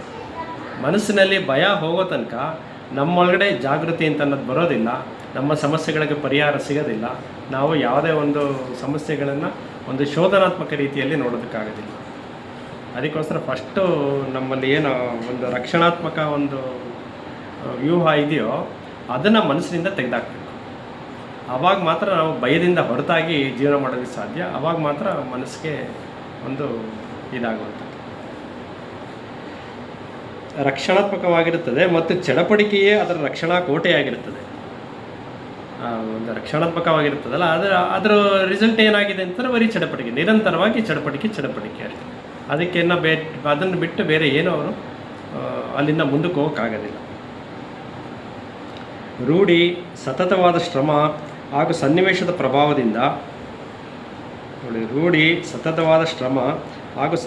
ಪ್ರಭಾವದಿಂದ ಮನಸ್ಸಿನ ಪ್ರಜ್ಞಾವಲಯವು ಉದ್ವಿಗ್ನಗೊಂಡು ಚಡಪಡಿಸುತ್ತದೆ. ಆ ಚಡಪಡಿಕೆನೋ ಅಭ್ಯಾಸದಿಂದ ಬಂದ್ಬಿಟ್ಟಿರುತ್ತೆ ಅವ್ರಿಗೆ. ಅದನ್ನು ಶಾಂತ ಮಾಡ್ಕೊಳ್ಳೋದು ಅಂತ ಅನ್ನೋದು ಅಷ್ಟು ಸುಲಭದ ಒಂದು ಕೆಲಸ ಆಗಲ್ಲ ಅಂಥ ಮನಸ್ಸಿಗೆ. ಈ ಬಗ್ಗೆಯೇ ಮೇಲು ಮಾತಿನ ಚಟುವಟಿಕೆ ಮತ್ತು ಸೆಳೆತಕ್ಕೆ ಆಧುನಿಕ ಜೀವನ ಇಂಬು ನೀಡುತ್ತದೆ. ಅದೇ ಒಂದು ಆಧುನಿಕ ಜೀವನ, ಇವತ್ತಿನ ಒಂದು ಜೀವನದ ಆಕರ್ಷಣೆ ಏನಿದೆಯೋ ಅದು ಕೂಡ ಬೇಕಾಗುತ್ತೆ. ಆ ಚಟುವಟಿಕೆಯನ್ನು ಅದು ಬೇಕು ಇದು ಬೇಕು ಅಂತ ಅನ್ನೋದು ಆಕರ್ಷಣೆ ಇರುವಂಥದ್ದು ಈ ಒಂದು ಆಧುನಿಕ ಜೀವನದ ಬಗ್ಗೆ. ಅದು ಸೆಳೆತವು ಆತ್ಮರಕ್ಷಣೆಯ ಇನ್ನೊಂದು ರೂಪ. ಮತ್ತು ಆತ್ಮರಕ್ಷಣೆ ಅಂದರೆ ಮತ್ತೆ ಏನಲ್ಲಿ ಮತ್ತೆ ಭಯ, ಎಲ್ಲ ಒಂಥರ ಪ್ರೊಟೆಕ್ಟಿವ್ ಆಗಿರಬೇಕು, ನನಗೆಲ್ಲ ಬೇಕು, ಎಲ್ಲ ಅನುಕೂಲಗಳು ಬೇಕು, ಎಲ್ಲ ಇದು ಬೇಕು, ಇಲ್ಲದೇ ಇದ್ದರೆ ಮುಂದೆ ನನಗೇನು ತೊಂದರೆ ಆಗುತ್ತೋ ಅನ್ನೋಂಥ ಒಂದು ಭಯ ಅವರಲ್ಲಿ ಇದ್ದೇ ಇರುತ್ತೆ. ರಕ್ಷಣೆ ಎಂಬುದು ಪ್ರತಿರೋಧ, ಅದು ಅರಿತುಕೊಳ್ಳುವ ಕ್ರಿಯೆಗೆ ಅಡಚಣೆ. ಅಂದರೆ ಮನಸ್ಸು ತನ್ನನ್ನು ತಾನು ಅರಿತುಕೊಳ್ಳುವ ಕ್ರಿಯೆಗೆ ಅದು ಪ್ರತಿರೋಧ. ರಕ್ಷಣೆ ಅಂದರೆ ಮತ್ತೆ ಭಯ. ಎಲ್ಲಿ ಭಯ ಅಂತಂದು ಇರುತ್ತೋ ಅಲ್ಲಿ ಮನಸ್ಸು ತನ್ನನ್ನು ತಾನು ಅರಿಯೋದಕ್ಕೆ ಸಾಧ್ಯ ಆಗೋದಿಲ್ಲ. ಅದು ಯಾವಾಗಲೂ ಒಂದು ಆ ರಕ್ಷಣೆ ಅಂತ ಅನ್ನೋದು, ಭಯ ಅನ್ನೋದು ಪ್ರತಿರೋಧದಂತೆ ಕೆಲಸ ಮಾಡ್ತಿರುತ್ತೆ, ತಡಿತಾ ಇರುತ್ತೆ, ರೆಸಿಸ್ಟೆನ್ಸ್ ತಡಿತಾ ಇರುತ್ತೆ. ಅದು ಕಾಡು ಹರಟೆಯಂತೆ ಚಿಂತೆ ಕೂಡ ತೀವ್ರತೆ ಮತ್ತು ಗಾಂಭೀರ್ಯವನ್ನು ಹೋಲುತ್ತದೆ. ನೋಡಿ, ಕಾಡು ಹರಟೆ ಮತ್ತು ಚಿಂತೆ ಅಂತ ಅವರು ಶುರು ಮಾಡಿದ್ರು. ಕಾಡು ಹರಟೆ ಬಗ್ಗೆ ಹೇಳ್ತಾ ಇದ್ರು ಇದುವರೆಗೂ. ಚಿಂತೆನೋ ಏನೋ ಬೇರೆ ಏನೋ ಅಲ್ಲ ಅಂತಂದ್ಬಿಟ್ಟು ಅದನ್ನು ಅದಕ್ಕೆ ಸಿಮಿಲರ್ ಆಗಿ ಅದನ್ನು ತೊಗೊಂಡೋಗ್ತಾ ಇದ್ದಾರೆ. ನೋಡಿ, ಕಾಡು ಹರಟೆಯಂತೆ ಚಿಂತೆ ಕೂಡ ತೀವ್ರತೆ ಮತ್ತು ಗಾಂಭೀರ್ಯವನ್ನು ಹೋಲುತ್ತದೆ. ನಾವೆರಡನ್ನು ಸಮನಾಗಿ ನೋಡ್ಕೊಂಡು ಬಂದ್ಬಿಟ್ಟಿದ್ದೀವಿ, ಚಿಂತೆ ಸ್ವರೂಪವನ್ನು ನೋಡ್ತಾನೆ ಬರ್ತಾ ಇದ್ದೀವಿ. ಆದರೆ ಅದು ಆಕರ್ಷಣೆಯಿಂದ ಉದ್ಭವಿಸುತ್ತದೆಯೇ ಹೊರತು ಶ್ರದ್ಧೆಯಿಂದಲ್ಲ. ಅದನ್ನು ನಾವು ತಿಳ್ಕೊಬೇಕಾಗಿದೆ. ಕೇವಲ ಚಿಂತೆ ಅಂತ ಅನ್ನೋದು ಕೇವಲ ಆಕರ್ಷಣೆಯಿಂದ ಬರುತ್ತೆ, ಶ್ರದ್ಧೆಯಿಂದ ಬರೋದಿಲ್ಲ. ಶ್ರದ್ಧೆಯಿಂದ ಬಂದರೆ ಅದು ಚಿಂತನೆ ಆಗುತ್ತದು. ಆಕರ್ಷಣೆಯಿಂದ ಬಂದರೆ ಚಿಂತೆ ಆಗುತ್ತೆ, ಶ್ರದ್ಧೆಯಿಂದ ಬಂದರೆ ಚಿಂತನೆ ಆಗುತ್ತದೆ ಎಂಬುದು ಸೂಕ್ಷ್ಮ ಪರಿಶೀಲನೆಯಿಂದ ತಿಳಿಯುತ್ತದೆ. ಆಕರ್ಷಣೆಯು ಬದಲಾಗುತ್ತಲೇ ಇರ್ತದೆ. ಆಕರ್ಷಣೆ ಅನ್ನೋದೇ ಹಾಗೆ, ಇವತ್ತೊಂದು ಆಕರ್ಷಣೆ ಇರುತ್ತೆ, ನಾಳೆ ಇನ್ನೊಂದು ಆಕರ್ಷಣೆ ಬರುತ್ತೆ. ಈ ಥರ ಆಕರ್ಷಣೆಗಳು ಬದಲಾಗ್ತಾನೆ ಇರುತ್ತೆ. ಒಂದು ಆಕರ್ಷಣೆ ಅನ್ನೋದು ಇರೋದಿಲ್ಲ. ಒಂದು ಆಕರ್ಷಣೆ ಅಂತಿದ್ರೆ ಅದು ಬೋರ್ ಆಗಿಬಿಡುತ್ತೆ ಮನಸ್ಸಿಗೆ. ಒಂದು ಆಕರ್ಷಣೆ ಇರುತ್ತೆ, ಮತ್ತು ಇನ್ನೊಂದು ದಿನೇನೋ ನೋಡಿದಾಗ ಇದನ್ನು ಬಿಡೋದು, ಮತ್ತು ಇನ್ನೊಂದು ಆಕರ್ಷಣೆ ಇನ್ನೊಂದು ಕಡೆ ಹೋಗುವಂಥದ್ದು, ಮತ್ತು ಅದನ್ನು ಬಿಟ್ಟು ಇನ್ನೊಂದು ಕಡೆ ಹೋಗುವಂಥದ್ದು. ಆ ಥರ ಆಕರ್ಷಣೆ ಅನ್ನೋದು ಸದಾ ಬದಲಾಗ್ತಾನೆ ಇರುವಂಥದ್ದಾಗಿರುತ್ತೆ. ಆದುದರಿಂದಲೇ ಚಿಂತೆ ಮತ್ತು ಗಾಳಿ ಮಾತಿನ ಉದ್ದೇಶಗಳು ಬದಲಾಗುತ್ತಲೇ ಇರುತ್ತದೆ. ಹೆಂಗೆ ಆಕರ್ಷಣೆಗಳು ಬದಲಾಗ್ತಾ ಇರುತ್ತೋ ಅದಕ್ಕೆ ತಕ್ಕನಾಗಿ ಚಿಂತೆನೂ ಬದಲಾಗ್ತಾ ಇರುತ್ತೆ, ಉದ್ದೇಶಗಳು ಬದಲಾಗ್ತಾ ಇರುತ್ತೆ. ಎಲ್ಲವೂ ಬದಲಾವಣೆ ಎಂಬುದು ಕೇವಲ ಪರಿವರ್ತಿತ ನಿರಂತರತೆ ಚಡಪಟಿಕೆಯನ್ನು ಅರ್ಥ ಮಾಡಿಕೊಂಡಾಗಲೇ ಗಾಳಿ ಮಾತು ಮತ್ತು ಚಿಂತೆ ಕೊನೆಗೊಳ್ಳುತ್ತದೆ. ಅದೇ ಇದನ್ನು ನಾವು ಚಡಪಟಿಕೆಯನ್ನು ನಾವು ಅರ್ಥ ಮಾಡಿಕೊಂಡು ಅದನ್ನು ಹೊರತಾಗಿ ನಾವು ಅದನ್ನು ಸಾಧನೆ ಮಾಡೋದಕ್ಕೆ ಪ್ರಯತ್ನ ಮಾಡಬೇಕು. ಮನಸ್ಸನ್ನು ಜಾಗೃತಿಗೊಳಿಸ್ಕೊಂಡು ಎಚ್ಚರ ಸ್ಥಿತಿಯಲ್ಲಿ ಇಟ್ಕೊಂಡು ಆ ಮನಸ್ಸಿನ ಮೌನವನ್ನು ಸಾಧಿಸಿದ್ರೆ ಮಾತ್ರ ಚಡಪಟಿಕೆ ಅಂತ ಅನ್ನೋದು ಮಾಯ ಆಗುತ್ತೆ. ಬರೇ ಉಪವಾಸ, ನಿಗ್ರಹ ಅಥವಾ ಶಿಸ್ತು ನೋಡಿ, ಬರೇ ಉಪವಾಸ, ನಿಗ್ರಹ ಅಥವಾ ಶಿಸ್ತು ಶಾಂತಚಿತ್ತತೆಯನ್ನು ಹೊರಹೊಮ್ಮಿಸಲಾರದು. ಕೇವಲ ಅದರಿಂದ ಆಗೋದಿಲ್ಲ. ದೈಹಿಕ ಕಸರತ್ತುಗಳನ್ನು ಮಾತ್ರ ಇಲ್ಲಿ ಹೇಳ್ತಾ ಇದ್ದಾರೆ, ಅದರಿಂದ ಆಗೋದಿಲ್ಲ. ನಾವು ಮಾನಸಿಕವಾಗಿ ಏನು ಇದೆಯೋ ಆ ಕಸರತ್ತು ಬೇಕೇ ಬೇಕು, ನಮಗೆ ಅದು ಮಾಡಲೇಬೇಕು. ಇದರ ಬದಲಾಗಿ ಅದು ಮನಸ್ಸನ್ನು ಮಂಕುಗೊಳಿಸುತ್ತದೆ. ಅಂದರೆ ಕೇವಲ ಅಷ್ಟೇ ಮಾಡೋಕ್ಕೆ ಪ್ರಯತ್ನ ಪಟ್ಟರೆ, ಅದು ಉಪವಾಸ, ನಿಗ್ರಹ, ಶಿಸ್ತು ಬರೀ ಅಷ್ಟರಲ್ಲೇ ಮಾಡೋಕ್ಕೆ ಹೋದರೆ ಮನಸ್ಸು ಇನ್ನೂ ಮಂಕಾಗ್ತಾ ಹೋಗುತ್ತೆ. ನಾವು ಮನಸ್ಸಿಗೆ ಶಿಕ್ಷಣ ಏನು ಕೊಡಬೇಕು ಅದನ್ನು ಕೊಡಲೇಬೇಕು. ಜಾಗೃತ ಸ್ಥಿತಿಯಲ್ಲಿ ಇಟ್ಕೊಳ್ಳೋ ಪ್ರಯತ್ನ ಮಾಡಲೇಬೇಕು. ಅದು ಮಾಡಿದ್ರೆ ಮಾತ್ರ ಇದ್ರ ಜೊತೆಗೆ ಅದು ಕೆಲಸ ಮಾಡುತ್ತೆ. ಇಲ್ಲ ಅಂದರೆ ಕೇವಲ ಇದಿಷ್ಟೇ ಮಾಡಿಕೊಂಡ್ರೆ ಬರೀ ಅದು ದೈಹಿಕ ಒಂದು ಶಿಸ್ತಾಗುತ್ತದೋ ಆ ಶಿಸ್ತು ಮನಸ್ಸನ್ನು ಕ್ರಮೇಣ ಮಂಕಾಗಿಸುತ್ತದೆ, ಅಸೂಕ್ಷ್ಮಗೊಳಿಸುತ್ತದೆ ಮತ್ತು ನಿರ್ಬಂಧಿಸುತ್ತದೆ. ಈ ಎಲ್ಲ ಪರಿಣಾಮಗಳು ನಾವು ಎಚ್ಚರ ಸ್ಥಿತಿಯಲ್ಲಿ ಇಲ್ಲದೆ ಆದರೆ, ಜಾಗೃತ ಸ್ಥಿತಿಯಲ್ಲಿ ಇಲ್ಲ ಅಂತಂದರೆ, ಚಡಪಡಿಕೆಯ ಸ್ಥಿತಿಯಲ್ಲಿದ್ದರೆ, ಚಿಂತೆಯ ಒಂದು ಸ್ಥಿತಿಯಲ್ಲಿದ್ದರೂ ನಮಗೆ ಈ ಸ್ಥಿತಿಯಲ್ಲಿ ಮನಸ್ಸು ಈ ಸ್ಥಿತಿಗೆ ತೊಗೊಂಡೋಗ್ಬಿಡುತ್ತೆ ನಮ್ಮನ್ನು. ಕುತೂಹಲ ಎಂಬುದು ಅರಿಯುವ ಬಗೆಯಲ್ಲ. ನೋಡಿ, ಕುತೂಹಲ ಎನ್ನುವುದು ಅರಿಯುವ ಬಗೆಯಲ್ಲ. ಅಂದರೆ ಇಲ್ಲಿ ಕೇವಲ ಕುತೂಹಲ, ಬರೀ ಕೇವಲ ಕುತೂಹಲ ಅಂತ ಅನ್ನೋದೊಂದಿದ್ದರೆ ಅದರಿಂದ ಎಲ್ಲವನ್ನು ನಾವು ಅರ್ಥಕೊಳ್ಳೋಕ್ಕಾಗೋದಿಲ್ಲ. ಅಂದರೆ ಇವರು ಪರವಾಗಿಲ್ಲಪ್ಪ, ತುಂಬ ಕುತೂಹಲಿಯಾಗಿದ್ದಾರೆ, ಏನೋ ಒಂದು ವಿಚಾರಗಳನ್ನು ತಿಳ್ಕೊಳ್ಳೋ ಆಸಕ್ತಿ ಇದೆ ಅಂತಂದರೆ ಅಲ್ಲ. ಆ ಕುತೂಹಲ ಅಂತನ್ನೋದು ಎಷ್ಟರ ಮಟ್ಟಿಗೆ ಕುತೂಹಲ ಇದೆ ಅಂತ ಅನ್ನೋದ್ರ ಮೇಲೆ ಡಿಪೆಂಡ್ ಆಗುತ್ತೆ. ಅದಕ್ಕೆ ಆತ್ಮಜ್ಞಾನದಿಂದ ಅರಿವು ಮೂಡುತ್ತದೆ ಅಂತ ಹೇಳ್ತೇವೆ. ಕೇವಲ ಕುತೂಹಲದಿಂದ ಆಗೋದಿಲ್ಲ, ನಮ್ಮೊಳಗಿರುವಂಥ ಆತ್ಮಜ್ಞಾನ ಬೇಕೇ ಬೇಕು. ಯಾಕೆಂದರೆ ಕುತೂಹಲನೂ ಅದು ಬದಲಾಗ್ತಾ ಹೋಗ್ತಾ ಇರುತ್ತೆ, ಅದು ಒಂದು ಆಕರ್ಷಣೆ ಥರ. ಅದು ಇವತ್ತೊಂದು ವಿಚಾರದಲ್ಲಿ ಕುತೂಹಲ ಇರುತ್ತೆ, ನಾಳೆ ಒಂದು ವಿಚಾರದಲ್ಲಿ ಕುತೂಹಲ ಇರುತ್ತೆ, ನಾಡಿದ್ದೊಂದು ವಿಚಾರದಲ್ಲಿ ಕುತೂಹಲ ಚೇಂಜ್ ಆಗ್ತಾ ಇರುತ್ತೆ. ಬಟ್ ಆ ಕುತೂಹಲನ ಆಸಕ್ತಿಯಾಗಿ ಪರಿವರ್ತನೆ ಮಾಡಿಕೊಡುವಂಥ ಒಂದು ಚಾಕಚಕ್ಯತೆ ನಮ್ಮಲ್ಲಿರಬೇಕು. ಒಂದರಲ್ಲೇ ಆಳವಾಗಿ ಶೋಧನೆ ಮಾಡೋದ್ರ ಮೂಲಕ ಅದು ಕುತೂಹಲ ಆಸಕ್ತಿ ಆಗ್ತಾ ಹೋಗುತ್ತೆ, ಅಲ್ಲಿ ಬದಲಾವಣೆ ಆಗ್ತಾ ಹೋಗುತ್ತೆ. ನಾವು ಆಸಕ್ತಿಯಾಗಿ ಪರಿವರ್ತನೆ ಮಾಡ್ಕೊಳ್ಳಿಲ್ಲ ಅಂದರೆ ಆ ಕುತೂಹಲ ಹೋಗಿ ಮತ್ತೆ ಇನ್ನೊಂದು ಕುತೂಹಲದ ಕಡೆಗೆ ತಿರ್ಕೊಂಡ್ಬಿಡ್ತದೆ. ಅದರಿಂದ ಏನು ಉಪಯೋಗ ಇಲ್ಲ ಅಂತ ಹೇಳ್ತಾ ಇರೋದು. ಅದಕ್ಕೆ ಆತ್ಮಜ್ಞಾನದಿಂದ ಅರಿವು ಮೂಡುತ್ತದೆ. ಬಹಳ ತೊಳಲುವವನು ಕುತೂಹಲಿಯಲ್ಲ, ಊಹೆಯ ಲಕ್ಷಣಗಳನ್ನು ಹೊಂದಿರುವ ಕುತೂಹಲವು ಆತ್ಮಜ್ಞಾನಕ್ಕೆ ಬಾಧಕ. ಇದು ಕೇವಲ ಊಹೆಯಿಂದ ಎಲ್ಲವನ್ನು ತಿಳ್ಕೊಳ್ಳುವಂಥದ್ದು, ಆಗಿರ್ಬೋದು ಹೀಗಿರ್ಬೋದು, ಅದೆಲ್ಲ ಏನೋ ನಡೆಯಲ್ಲ, ಅದೆಲ್ಲನೂ ಆತ್ಮಜ್ಞಾನಕ್ಕೆ ಬಾಧಕ. ಕುತೂಹಲದ ಹಾಗೆ ಊಹೆ ಕೂಡ ಚಡಪಡಿಕೆಯ ಕುರುಹು. ಊಹೆ ಬಗ್ಗೆನೂ ಹೇಳ್ತಾ ಇದ್ದಾರೆ. ಸುಮ್ಮನೆ ಊಹೆ ಮಾಡ್ಕೊಳ್ಳೋದು ಏನೂ ಇದಿಲ್ಲ. ಊಹೆ ಮಾಡಬೇಕು ಅಂತಂದರೆ ಅದಕ್ಕೆ ಒಂದು ಗಟ್ಟಿಯಾದಂಥ ಒಂದು ಇದಿರಬೇಕು, ನಿದರ್ಶನಗಳಿರಬೇಕು. ಎಷ್ಟೇ ಪ್ರತಿಭಾ ಸಂಪನ್ನನಾಗಿದ್ದರೋ ಚಡಪಡಿಸುವ ಮನಸ್ಸು ಅರಿವು ಮತ್ತು ಸಂತೋಷವನ್ನು ನಾಶಪಡಿಸುತ್ತದೆ. ನೋಡಿ, ಅವನು ಎಷ್ಟೇ ಪ್ರತಿಭಾ ಸಂಪನ್ನರಾಗಿದ್ದರು, ಅವನಲ್ಲಿ ಎಂಥದ್ದೇ ಪ್ರತಿಭೆ ಇರ್ಬೋದು, ಎಂಥದ್ದೇ ಒಂದು ಒಳ್ಳೆಯ ರೀತಿಯಲ್ಲಿ ಬೇರೆ ಎಲ್ಲ ಸ್ವಭಾವಗಳು ಇರ್ಬೋದು, ಅದರಿಂದ ಅವರು ಪ್ರತಿಭೆಯನ್ನು ರೂಢಿಸ್ಕೊಂಡಿರ್ಬೋದು. ಆದರೆ ಚಡಪಡಿಸುವ ಮನಸ್ಸು, ಅವರಲ್ಲಿ ಏನಾದ್ರು ಚಡಪಡಿಸುವಂಥ ಮನಸ್ಸು ಏನಾದ್ರು ಇದ್ಬಿಟ್ರೆ ಮನಸ್ಸು ಅರಿವು ಮತ್ತು ಸಂತೋಷವನ್ನು ನಾಶಪಡಿಸುತ್ತದೆ. ಅದು ಅವರಲ್ಲಿ ಇರೋದಿಲ್ಲ.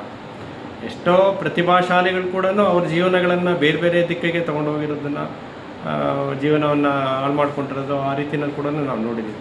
ಪ್ರತಿಭಾಶಾಲಿಗಳಿಗೆ ಕೂಡ ಇದು ಸಾಧ್ಯತೆ ಇದೆ ಈ ಥರ ಆಗುವಂಥದ್ದು ಅನ್ನೋದ್ರ ಮೂಲಕ ಈ ಅಧ್ಯಾಯ ಮುಗಿಸ್ತಾರೆ. ಸೊ ಕಾಡು ಹೊರಟೆ ಮತ್ತು ಚಿಂತೆ ಅನ್ನೋ ಒಂದು ವಿಚಾರವಾಗಿ ಇಷ್ಟು ವಿಚಾರಗಳನ್ನು ಅವರು ಹೇಳಿದ್ರು. ಮುಂದಿನ ಅಧ್ಯಾಯಕ್ಕೆ ಹೋಗೋಣ.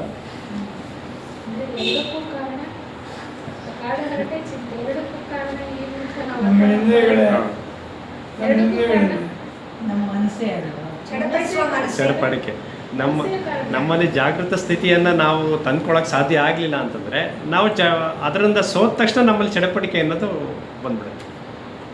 ಅಂದರೆ ನೋಡಿ, ಇದೆಲ್ಲನೂ ನಕಾರಾತ್ಮಕ ಸ್ವಭಾವಗಳು ನಮ್ಮಲ್ಲಿ ಬೇಗ ಆವರಿಸ್ಕೊಂಡ್ಬಿಡುತ್ತೆ.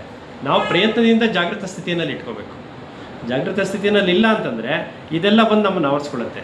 ಚಡಪಡಿಕೆ, ಚಿಂತೆಯಿಂದ ಹೊರಬರಬೇಕು ಅಂದ್ರೆ ನಾವು ಅದನ್ನು ಚಿಂತನೆ ಮಾಡ್ಕೊಳ್ಳೇಬೇಕು. ಚಿಂತೆ ಅನ್ನೋದು ಮತ್ತೆ ನಕಾರಾತ್ಮಕ ಸ್ವಭಾವಗಳು ಬೇಗ ಮನುಷ್ಯನ ಸೆಳೆದ್ಬಿಡುತ್ತೆ.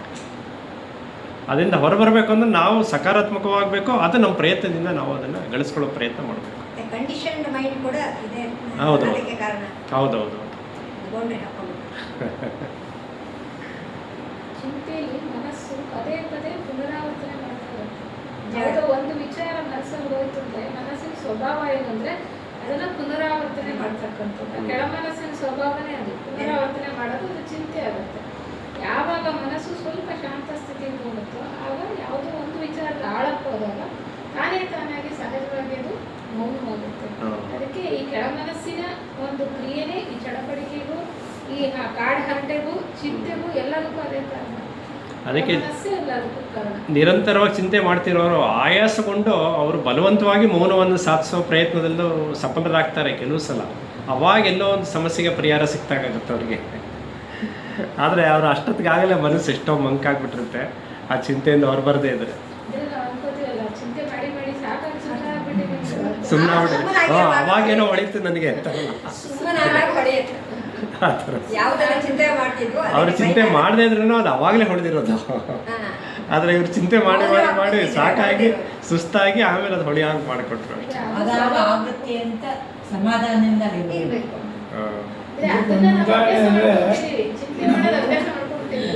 ಬಟ್ಟೆ ಅಂಗಡಿಗೆ ಹೋಗ್ಬೇಕು, ಮನೆಯಲ್ಲೇ ಯೋಚನೆ ಮಾಡಬೇಕು ಏನು ಬೇಕು ಎತ್ತ ಕರೆಕ್ಟಾಗಿ.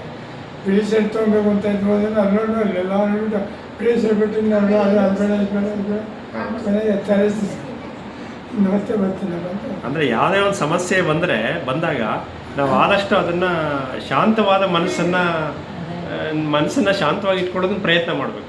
ಓ ಹಂಗಾಗೋಯ್ತು, ಹಿಂಗಾಗೋಯ್ತು, ನನ್ನ ಬದುಕಂಗೆ ಹಿಂಗೆ ಆ ಥರ ಅಂದ್ಕೊಳ್ಳೋವಂಥದ್ದು, ಅದರಿಂದ ತುಂಬ ತೊಂದರೆ ಆಗೋಯ್ತು, ಅದು ಮನಸ್ಸಿನ ಅಶಾಂತ ಸ್ಥಿತಿ ಆಗಿಬಿಡುತ್ತೆ. ಶಾಂತ ಸ್ಥಿತಿಲಿದ್ದರೆ ಮುಂದೆ ನಾವು ಹೇಗೆ ಸಾಗಬೇಕು ಅನ್ನೋದು ನಮ್ಮ ಮನಸ್ಸೇ ನಮಗೆ ನಿರ್ದೇಶನ ಕೊಡ್ತಾ ಹೋಗುತ್ತದು. ಅದಕ್ಕೆ ಬಿಡಬೇಕು, ಅದಕ್ಕೆ ಬಿಡಬೇಕು, ಮನಸ್ಸಿಗೆ ಬಿಡಬೇಕು. ನಾನೇನು ಮಾಡಲಿ ತುಂಬ ಇದು ಮಾಡಿ ಯೋಚನೆ ಮಾಡೋದು ಬೇಡ. ಪರಿಸ್ಥಿತಿ ಬಂದಾಗ ದೇವರನ್ನ ಧ್ಯಾನ ಮಾಡ್ಕೊಂಡು ದೇವ್ರ ಮೇಲೆ ಭಾರ ಹಾಕಿ ಅಷ್ಟೇ. ಅದು ಒಂದು ಮನಸ್ಸನ್ನು ಶಾಂತವಾಗಿ ಇಟ್ಕೊಳ್ಳೋ ಒಂದು ಇದು ಮೆಸೇಜ್ ಅದು. ಒಂದು ವಿಧಾನ. ವಿಧಾನ. ಅದು ಒಂದ್ಸಲಿ ತಪ್ಪಿಸ್ಕೊಳಕ್ಕೂ ಹಾಗೆ ಮಾಡ್ತೀವಿ, ಇದರಿಂದ ತಪ್ಪಿಸ್ಕೊಳಕ್ ಕಲಿಗೆ ಹೋಗ್ತೀವಿ. ಫಲ ಏನಂತ ಹೇಳ್ತಾರೆ. ಅಲ್ಲ, ಜೇಕಿಯವ್ರು ಇನ್ನೂ ಆಳಕ್ಕೆ ಹೋಗ್ತಾರೆ. ಏನ್ ಹೇಳ್ತಾರೆ, ನೀವು ಪ್ರಯತ್ನ ಮಾಡಿದಷ್ಟು ನೀವು ಶಾಂತ ಸ್ಥಿತಿಗೆ ಹೋಗಕ್ಕಾಗಲ್ಲ.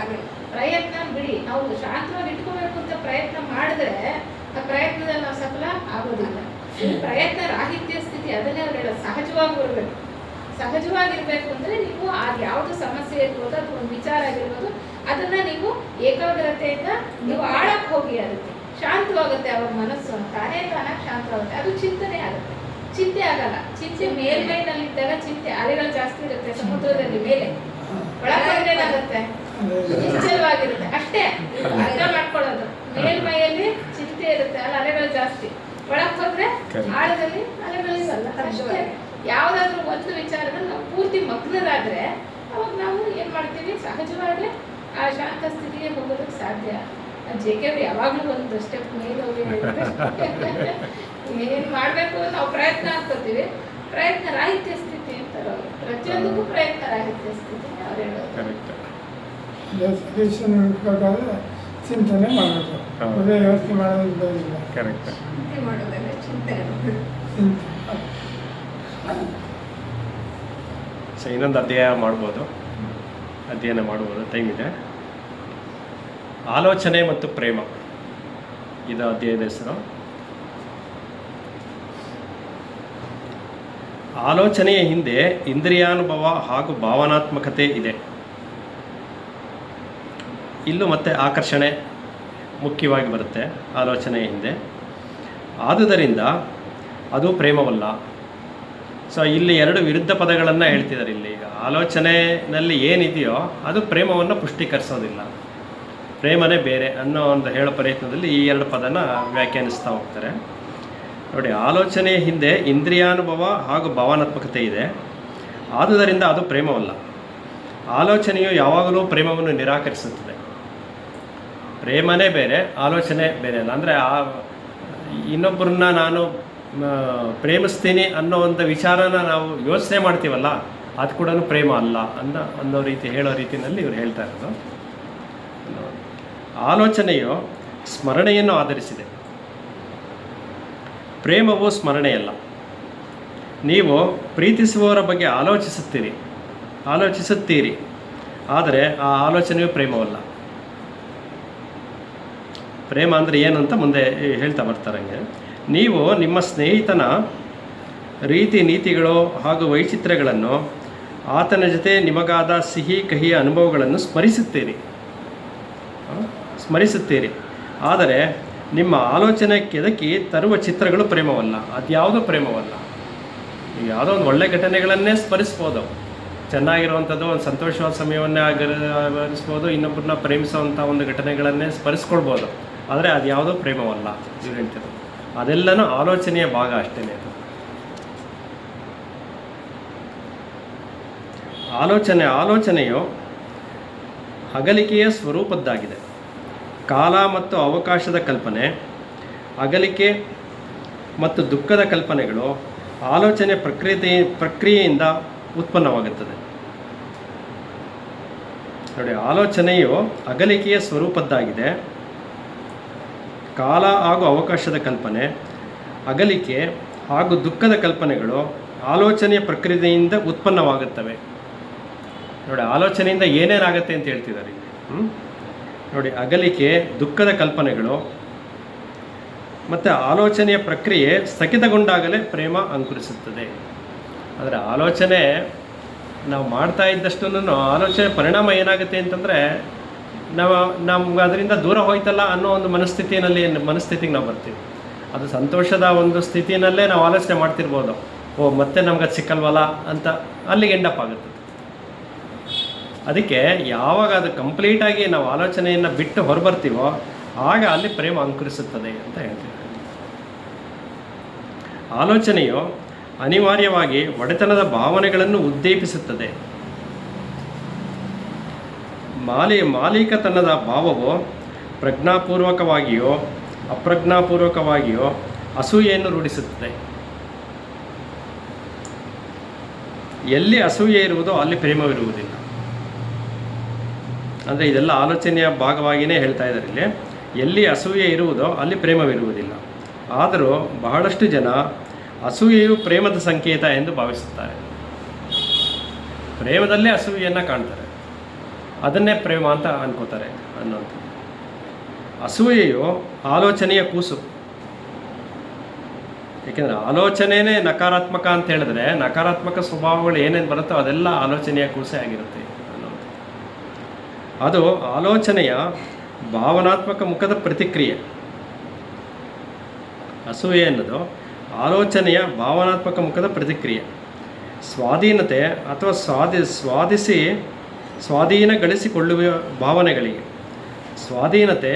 ಸ್ವಾಧೀನಗೊಳಿಸಿಕೊಳ್ಳುವ ಭಾವನೆಗಳಿಗೆ ತಡೆ ಒಡ್ಡಿದಾಗ ಉಂಟಾಗುವ ಖಾಲಿತನದಿಂದಾಗಿ ಅಸೂಯೆಯು ಪ್ರೇಮದ ಸ್ಥಾನವನ್ನು ಆಕ್ರಮಿಸುತ್ತದೆ.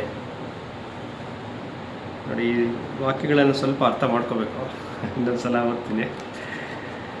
ಸ್ವಾಧೀನತೆ ಅಥವಾ ಸ್ವಾಧೀನಗೊಳಿಸಿಕೊಳ್ಳುವ ಭಾವನೆಗಳಿಗೆ ತಡೆ ಒಡ್ಡಿದಾಗ ಉಂಟಾಗುವ ಖಾಲಿತನದಿಂದಾಗಿ ಅಸೂಯೆಯು ಪ್ರೇಮದ ಸ್ಥಾನವನ್ನು ಆಕ್ರಮಿಸಿಕೊಳ್ಳುತ್ತದೆ. ಅಂದರೆ ಇದು ಒಂದು ಆಲೋಚನೆಯ ಭಾಗವಾಗಿ ನಮ್ಮಲ್ಲಿ ಏನಾದರೂ ಒಂದು ಖಾಲಿತನ ಒಂದು ಪ್ರದರ್ಶನ ಆಗುವಂಥದ್ದಿದ್ದರೆ ಅಲ್ಲಿ ಬೇಗ ಅಸೂಯೆ ಅಂತ ಅನ್ನೋದು ಇನ್ನೊಂದು ನಕಾರಾತ್ಮಕ ಸ್ವಭಾವ ಅಲ್ಲಿ ಆ ಜಾಗವನ್ನು ಆಕ್ರಮಿಸಿಕೊಳ್ಳುತ್ತೆ ಅನ್ನೋವಂಥದ್ದು.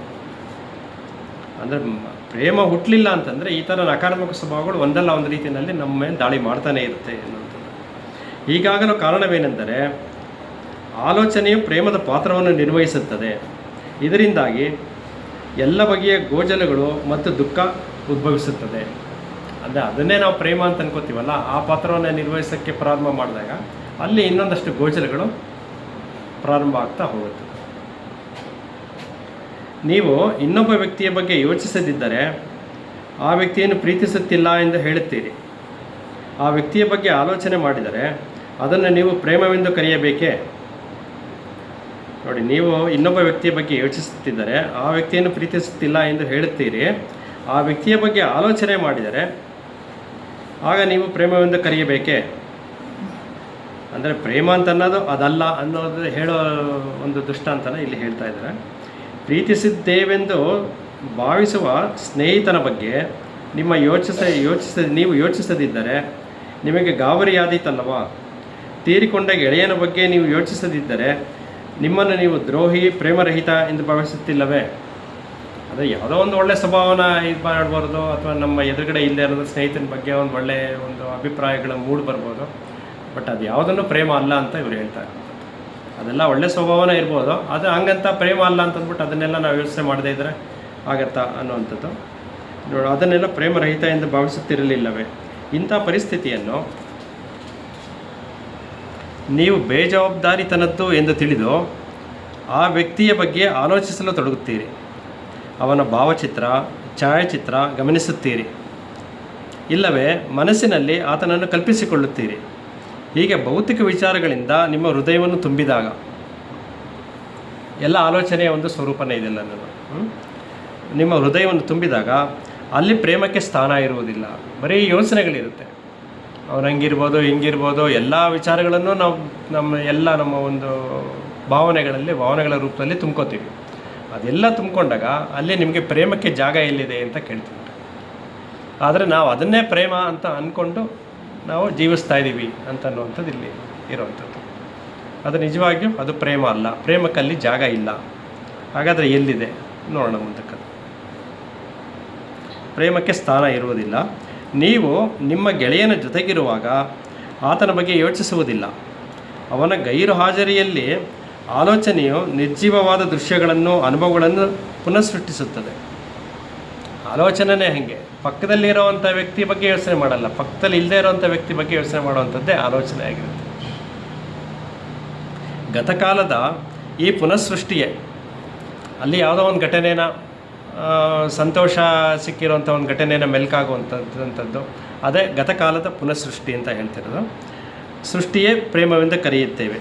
ಹೀಗಾಗಿ ನಮ್ಮಲ್ಲಿ ಬಹುಮಂದಿಗೆ ಪ್ರೇಮವೇ ಸಾವು ಜೀವನದ ನಿರಾಕರಣೆ, ಅದನ್ನೇ ಪ್ರೇಮ ಅಂತ ಅಂದ್ಕೊಂಡಿದ್ದಾರೆ. ನಾವು ಗತದೊಂದಿಗೆ ನಿರ್ಜೀವದೊಂದಿಗೆ ಬದುಕುತ್ತಿದ್ದೇವೆ, ಅದನ್ನೇ ಪ್ರೇಮವೆಂದು ಕರೆದರೂ ಕೂಡ ಸತ್ತಂತಿರುತ್ತದೆ. ಅಂದರೆ ನಾವು ಯಾವುದೋ ಒಂದು ಘಟನೆಗಳನ್ನು, ಯಾವುದೋ ಒಂದು ಇದನ್ನು ನೆನೆಸ್ಕೊಂಡು ಅದು ಸುಂದರವಾಗಿರ್ಬೋದು, ಒಂದು ಒಳ್ಳೆಯ ಅನುಭವ ಕೊಟ್ಟಿರ್ಬೋದು, ಬಟ್ ಅದನ್ನೇ ನಾವು ಪ್ರೇಮ ಅಂತ ಅಂದ್ಕೊಂಡಿದ್ದೀವಿ ಅನ್ನುವಂಥದ್ದು. ಆದರೆ ಗತಕಾಲದಲ್ಲಿರುವಂಥದ್ದು ಅದನ್ನು ಪ್ರೇಮವೆಂದು ಕರೆದರೂ ಅದು ಸತ್ತಂತಿರುತ್ತದೆ, ಯಾಕೆಂದರೆ ಅದು ಆಲ್ರೆಡಿ ಆಗೋಗಿರುವಂಥದ್ದು ಗತಕಾಲದ್ದು. ಆದರೆ ಪ್ರೇಮ ಅಂತ ಅನ್ನೋದು ಇವರು ವರ್ತಮಾನಕ್ಕೆ ಸಂಬಂಧಪಟ್ಟಾಗೆ ಅದನ್ನು ವಿವರಣೆ ಕೊಡಬೇಕು. ಇವರು ಗತಕಾಲದ್ದು ಪ್ರೇಮ ಅಲ್ಲ ಅಂತ ಹೇಳ್ತಿದ್ದಾರೆ. ಅದೆಲ್ಲ ಆಲೋಚನೆಯ ಸ್ವರೂಪಗಳಷ್ಟೇ ಇದು. ನಾವು ಯಾರಾದರೂ ಒಬ್ಬರನ್ನ ಇಷ್ಟಪಟ್ಟಿದ್ದೀವಿ, ಪ್ರೇಮಿಸ್ತಿದ್ರೆ ನಾವು ಅವ್ರ ಬಗ್ಗೆ ಯೋಚನೆ ಮಾಡ್ತೀವಿ ಅಂದ್ರೆ ಅವ್ರನ್ನ ಪ್ರೇಮ ಮಾಡ್ತೀವಿ ಅಂತ ನಾವು ಅಂದ್ಕೊಳ್ತೀವಿ, ಅವ್ರನ್ನ ಪ್ರೀತಿ ಮಾಡ್ತೀವಿ ಅಂತ ಅಂದ್ಕೊಳ್ತೀವಲ್ಲ, ಅದು ನಿಜವಾಗ್ಲೂ ಅಲ್ಲ ಅಂತ ಅವ್ರು ಹೇಳ್ತಾರೆ. ನಾವು ಯೋಚನೆ ಮಾಡಿದ್ರೆ ಆ ಕ್ಷಣ ಇಲ್ಲ, ಅದು ಬರೀ ಭಾವನೆ ಅಷ್ಟೇ, ಎಮೋಷನ್ಸ್, ಅದು ಯಾವಾಗ್ಲೂ ಆಗೋಗಿರೋದು ಕ್ರಿಯೆ. ನಾವು ಬರೀ ಯೋಚನೆ ಮಾಡ್ತಾ ಇದೀವಿ ಈಗ, ಅಷ್ಟೇ ಅಷ್ಟೇ ನೆನಪು, ಅದು ಮನಸ್ಸಿನ ಆಟ, ಅದು ಆಲೋಚನೆ, ಅದು ನಿಜವಾದ ಪ್ರೇಮ ಅಲ್ಲ ಅಂತ ಅವ್ರು ಹೇಳ್ತಾರೆ. ನೋಡೋಣ ಇನ್ನು ಮುಂದಕ್ಕೆ ಏನು ಹೇಳ್ತಾರೆ, ಅದು ನಿಜವಾದ ಪ್ರೇಮ ಯಾವುದು ಅಂತ ಹೇಳ್ತಾರೆ ಮುಂದಕ್ಕೆ ನೋಡೋಣ. ಆಲೋಚನಾ ಪ್ರಕ್ರಿಯೆ ಪ್ರೇಮವನ್ನು ನಿರಾಕರಿಸುತ್ತದೆ. ಪ್ರೇಮದಲ್ಲಿ ಭಾವನಾತ್ಮಕ ಗೋಚರಗಳಿಲ್ಲ, ಅದಿರುವುದು ಆಲೋಚನೆಯಲ್ಲಿ. ಆಲೋಚನೆಯು ಪ್ರೇಮಕ್ಕೆ ದೊಡ್ಡ ತೊಡಕಾಗಿದೆ. ಏನಿದೆ ಮತ್ತು ಏನಾಗಬೇಕು ಎಂಬುದನ್ನು ಆಲೋಚನೆಯು ಪ್ರತ್ಯೇಕಿಸುತ್ತದೆ, ಪ್ರೇಮವನ್ನಲ್ಲ. ಬರೀ ಅಷ್ಟು ಮಾತ್ರ ಪ್ರತ್ಯೇಕಿಸುತ್ತದೆ. ನೈತಿಕತೆಯು ಈ ಭೇದವನ್ನು ಅವಲಂಬಿಸಿದೆ. ಆದರೆ ನೈತಿಕತೆ ಮತ್ತು ಅನೈತಿಕತೆಯು ಇವೆರಡೂ ಪ್ರೇಮವನ್ನು ಅರಿಯವು. ಅದು ಯಾವುದಕ್ಕೂ ಪ್ರೇಮ ಗೊತ್ತಿಲ್ಲ, ಅದೆಲ್ಲ ಆಲೋಚನೆ ಸ್ವರೂಪನೇ ಆಗಿದೆ. ಮನಸ್ಸು ರೂಪಿಸುವ ಈ ನೈತಿಕ ಸಂರಚನೆಯು ಸಾಮಾಜಿಕ ಸಂಬಂಧಗಳನ್ನು ಒಳಗೊಳ್ಳುವ ಪ್ರಯತ್ನದಲ್ಲಿರುವುದಾದರೂ ಅದು ಪ್ರೇಮವಲ್ಲ. ನೈತಿಕ ಸಂರಚನೆಯು ಸಾಮಾಜಿಕ ಸಂಬಂಧಗಳನ್ನು ಒಗ್ಗೂಡಿಸುವ ಪ್ರಯತ್ನದಲ್ಲಿದ್ದರು. ನೈತಿಕವಾಗಿಯೇ ಇದೆ, ಸಂಬಂಧಗಳನ್ನು, ಸಾಮಾಜಿಕವಾದಂಥ ಸಂಬಂಧಗಳನ್ನು ಒಗ್ಗೂಡಿಸುವಂಥದ್ದು ಆಗುತ್ತೆ. ಅದೆಲ್ಲ ಮಾಡಿದ್ರೂ ಅದು ಮತ್ತೆ ಪ್ರೇಮವಲ್ಲ. ಅದು ಸಿಮೆಂಟಿನ ಹಾಗೆ ಗಟ್ಟಿಗೊಳಿಸುವ ಪ್ರಕ್ರಿಯೆ. ಅದು ಆಲೋಚನೆಯು ಪ್ರೇಮದ ಕಡೆ ಹೊರಡುವುದಿಲ್ಲ, ಪ್ರೇಮವನ್ನು ಪೋಷಿಸುವುದಿಲ್ಲ. ಉದ್ಯಾನದಲ್ಲಿ ಸಸಿಯೊಂದನ್ನು ಪೋಷಿಸುವ ಹಾಗೆ ಪ್ರೇಮವನ್ನು ಬೆಳೆಸಲು ಬರುವುದಿಲ್ಲ. ಪ್ರೇಮವನ್ನು ಪೋಷಿಸಬೇಕೆಂಬ ಕಾಮನೆಯೇ ಆಲೋಚನೆಯಿಂದ ಹೊರಹೊಮ್ಮಿದ ಕ್ರಿಯೆ. ಸೊ ನಿಮ್ಮ ಜೀವನದಲ್ಲಿ ಆಲೋಚನೆಯು ಎಂಥ ಪಾತ್ರ ವಹಿಸುತ್ತದೆಂಬುದನ್ನು ನೀವು ಜಾಗೃತರಾಗಿರುವವರೆಗೆ ತಿಳಿಯುತ್ತದೆ. ನಿಮ್ಮ ಜೀವನದಲ್ಲಿ ಆಲೋಚನೆಯು ಎಂಥ ಪಾತ್ರ ವಹಿಸುತ್ತದೆಂಬುದು ನೀವು ಜಾಗೃತವಾಗಿರುವವರೆಗೆ ತಿಳಿಯುತ್ತದೆ. ಆಲೋಚನೆಗೆ ಅದರದ್ದೇ ಆದ ಸ್ಥಾನವಿದೆ, ಆದರೆ ಅದಕ್ಕೂ ಪ್ರೇಮಕ್ಕೂ ಯಾವುದೇ ಬಗೆಯ ಸಂಬಂಧವಿಲ್ಲ. ಎಲ್ಲರೂ ಬೇರೆ ಬೇರೆ ಅಂತಲೇ ಹೇಳ್ಕೊಂಬರ್ತಾ ಇದ್ದಾರೆ. ಆಲೋಚನೆಗೆ ಸಂಬಂಧಿಸಿದ್ದನ್ನು ಮಾತ್ರವೇ ಆಲೋಚನೆ ಗ್ರಹಿಸಬಲ್ಲದು. ಆಲೋಚನೆಗೆ ಪಡೆದಿರುವುದನ್ನು ಮನಸ್ಸು ಗ್ರಹಿಸಲಾರದು. ಹಾಗಾದರೆ ಪ್ರೇಮವೆಂದರೇನು? ಪ್ರೇಮವೆಂಬುದು ಆಲೋಚನೆಗೆ ಅವಕಾಶವಿಲ್ಲದ ಇರುವಿನ ಒಂದು ಸ್ಥಿತಿ. ಪ್ರೇಮದ ಒಂದು ಆ ಸ್ಥಿತಿ ಎಂಥದ್ದು ಅಂತಂದರೆ ಅಲ್ಲಿ ಆಲೋಚನೆಗೆ ಅವಕಾಶನೇ ಇಲ್ಲ. ನೀವು ಆಲೋಚನೆ ಮಾಡ್ತಿದ್ದೀರಾ ಅಂತಂದರೆ ನೀವು ಗತಕಾಲಕ್ಕೆ ಹೋಗ್ಬಿಟ್ರಿ ಅದು ಪ್ರೇಮ ಅಲ್ಲ. ಆಲೋಚನೆಗೆ ಅವಕಾಶನೇ ಇಲ್ಲ ಅಂತಂದರೆ ನೀವು ವರ್ತಮಾನದಲ್ಲಿರಬೇಕು, ಜಾಗೃತ ಸ್ಥಿತಿಯಲ್ಲಿರಬೇಕು. ಆವಾಗ ಯಾಕೆಂದರೆ ನೀವು ವರ್ತಮಾನದಲ್ಲಿರ್ತೀರ, ನೀವು ಆಲೋಚನೆಗೆ ಅವಕಾಶ ಇಲ್ಲ, ಭೂತಕಾಲಕ್ಕೆ ಹೋಗೋಕ್ಕಾಗಲ್ಲ. ಅಂದರೆ ವರ್ತಮಾನದಲ್ಲಿರೋದೇ ಪ್ರೇಮ. ವರ್ತಮಾನ ನೀವು ಬಿಟ್ಟರೆ ಅದು ಆಲೋಚನೆ ಆಗೋಗುತ್ತೆ. ಅಲ್ಲಿ ನೀವು ಏನು ಬೇಕಾದ್ರೂ ಯೋಚನೆ ಮಾಡ್ಬೋದು, ನಿಮ್ಗೆ ಇಷ್ಟವಾಗಿರೋದನ್ನು ಯೋಚನೆ ಮಾಡ್ಬೋದು, ನಿಮ್ಮ ಸಂತೋಷದ ಗಳಿಗೆಗಳನ್ನು ಯೋಚನೆ ಮಾಡ್ಬೋದು, ನೀವು ಯಾರನ್ನ ಇಷ್ಟಪಡ್ತಿದ್ದಾರೋ ಅವ್ರ ಬಗ್ಗೆ ನೀವು ಯೋಚನೆ ಮಾಡ್ಬೋದು, ಎಲ್ಲ ಮಾಡ್ಬೋದು. ಅದು ಯಾವುದು ಪ್ರೇಮ ಅಲ್ಲ, ಯಾಕೆಂದರೆ ಅದೆಲ್ಲ ಗತಕಾಲದ ಒಂದು ಸ್ವರೂಪಗಳಷ್ಟೇ. ಮನಸ್ಸಿನ ಕ್ರಿಯೆಗಳು. ನಾವು ವರ್ತಮಾನದಲ್ಲಿರೋ ಯಾವುದು ಇರ್ತೀವೋ, ಎಚ್ಚರದಿಂದ ಇರ್ತೀವೋ, ಅದು ಮಾತ್ರ ನಿಜವಾದಂಥ ಪ್ರೇಮವಾಗ್ಬರುತ್ತೆ. ನೀವು ಹೇಳಿದಂಗೆ ಇನ್ಸ್ಟೆಂಟ್ ತಕ್ಷಣ ಅದು ಯಾವುದೋ ಆಲೋಚನೆ ಬರಬಾರ್ದು.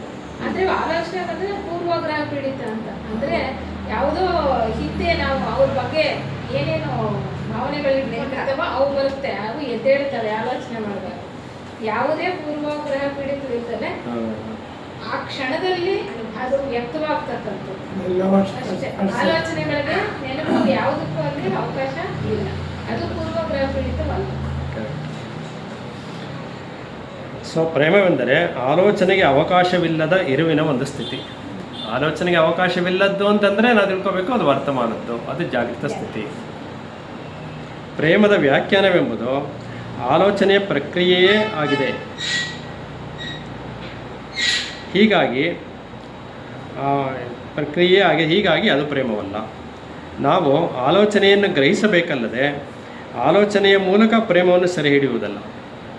ನಾವು ಆಲೋಚನೆಯನ್ನು ಗ್ರಹಿಸಬೇಕಲ್ಲದೆ ಆಲೋಚನೆಯ ಮೂಲಕ ಪ್ರೇಮವನ್ನು ಸೆರೆ ಹಿಡಿಯುವುದಲ್ಲ, ಅದು ಸಾಧ್ಯ ಆಗಲ್ಲ. ಆಲೋಚನೆ ಮೂಲಕ ಪ್ರೇಮವನ್ನು ನೀವು ಸೆರೆ ಹಿಡಿಯೋಕ್ಕಾಗಲ್ಲ. ಆಲೋಚನೆಯ ನಿರಾಕರಣದಿಂದ ಪ್ರೇಮ ಹುಟ್ಟುವುದಿಲ್ಲ. ಅದನ್ನು ನೀವು ಅಕ್ಸೆಪ್ಟ್ ಆದ್ರೆ ಮಾಡಿ, ರಿಜೆಕ್ಟ್ ಆದ್ರೆ ಮಾಡಿ, ಆಲೋಚನೆನ ಅದರಿಂದ ಪ್ರೇಮ ಹುಟ್ಟಲ್ಲ. ಅಂದರೆ ಅದಕ್ಕೂ ಇದಕ್ಕೂ ಯಾವ ಒಂದು ಸಂಬಂಧನೂ ಇಲ್ಲ ಅಂತ ಹೇಳ್ತಾ ಇರೋದು. ಅದರ ಗಾಢವಾದ ಮಹತ್ವವನ್ನು ಗ್ರಹಿಸಿದಾಗಲೇ ಆಲೋಚನೆಯಿಂದ ಬಿಡುಗಡೆ ಸಾಧ್ಯ. ಅದರ ಒಂದು ಮಹತ್ವವನ್ನು ಏನು ಅಂತ ತಿಳಿಯೋ ಪ್ರಯತ್ನ ಮಾಡಬೇಕದನ್ನು. ಯಾವುದು ಪ್ರೇಮದ ಮಹತ್ವವನ್ನು ತಿಳಿಯೋ ಪ್ರಯತ್ನ ಮಾಡಿದ್ರೆ ಮಾತ್ರ ನಿಮಗೆ ಆಲೋಚನೆಯಿಂದ ಬಿಡುಗಡೆ ಸಾಧ್ಯ ಆಗುತ್ತೆ. ಅದಕ್ಕಾಗಿ ಅಗಾಧವಾದ ಆತ್ಮಜ್ಞಾನ ಅವಶ್ಯಕವೇ ಹೊರತು ನಿರರ್ಥಕವಾದ ತೋರಿಕೆಯ ದೃಢ ನಿರ್ಧಾರಗಳಲ್ಲ. ನಮ್ಮೊಳಗೆ ಉಂಟಾಗುವಂಥ ಒಂದು ಏನು ಆತ್ಮಜ್ಞಾನ ಅಂತ ಹೇಳ್ತೀರೋ ಅದು ನಮ್ಮಲ್ಲಿ ಇದ್ದರೆ, ಸಾಧ್ಯ ಆದರೆ, ಅದು ನಮ್ಮಲ್ಲಿ ಬೆಳವಣಿಗೆ ಹೊಂದಿದ್ರೆ ಆಗ ಅದರ ಆತ್ಮಜ್ಞಾನ ಅವಶ್ಯಕವೇ ಹೊರತು ನಿರರ್ಥಕವಾದ ತೋರಿಕೆಯ ದೃಢ ನಿರ್ಧಾರಗಳಲ್ಲ. ಆಲೋಚನೆಯ ಬಗೆಯನ್ನು ಅರಿವು ಮತ್ತು ಧ್ಯಾನ ಪ್ರಕಟಿಸುತ್ತವೆಯೇ ಹೊರತು ಪುನರಾವರ್ತನೆ ಹಾಗೂ ವ್ಯಾಖ್ಯೆಗಳಲ್ಲ. ಜಾಗೃತನಾಗದೆ ಆಲೋಚನೆಯ ಬಗೆಗಳನ್ನು ಅನುಭವಿಸದೆ ಪ್ರೇಮವನ್ನು ಗ್ರಹಿಸಲು ಸಾಧ್ಯವಿಲ್ಲ. ಜಾಗೃತನಾಗದೆ ಆಲೋಚನೆಯ ಬಗೆಗಳನ್ನು ಅನುಭವಿಸದೆ ಪ್ರೇಮವನ್ನು ಗ್ರಹಿಸಲು ಸಾಧ್ಯವಿಲ್ಲ. ನಮಗೆ ಜಾಗೃತ ಸ್ಥಿತಿ ಅಂತ ಅನ್ನೋದು ಮುಖ್ಯವಾಗಿ ನಾವು ಸಾಧಿಸಬೇಕಾಗಿರುವಂಥ ಒಂದು ವರ್ತಮಾನದಲ್ಲಿ ಸಾಧಿಸಬೇಕಾಗಿರುವಂಥ ಒಂದು ಪ್ರಕ್ರಿಯೆ. ಅದರಿಂದ ಮೂಲಕ ನಾವು ಪ್ರೇಮವನ್ನು ಗಳಿಸೋದಕ್ಕೆ ಸಾಧ್ಯ ಆಗುತ್ತೆ. ಅದನ್ನು ನಾವು ತಪ್ಪಿದ್ರೆ ನಾವು ಆಲೋಚನೆಗೆ ಬಂದು ಬೀಳ್ತೀವಿ ಅಂತ. ಈಗ ಅದು ಬಿಟ್ಟರೆ ಇನ್ನೇನು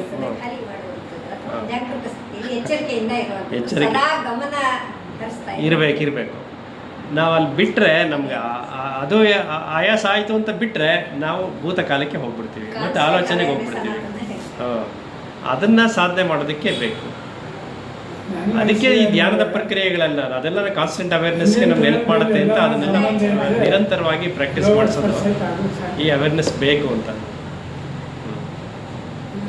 ಜಾಗೃತನಾಗಿದ್ದೀನಿ ಅಂದ್ರೂ ನಾನು ಜಾಗೃತನಾಗಿಲ್ಲ, ನಾನು ಎಚ್ಚರಿಕೆಯಿಂದ ಇದ್ದೀನಿ ಅಂದ್ರೂ ಅಲ್ಲಿ ಎಚ್ಚರ ಇಲ್ಲ.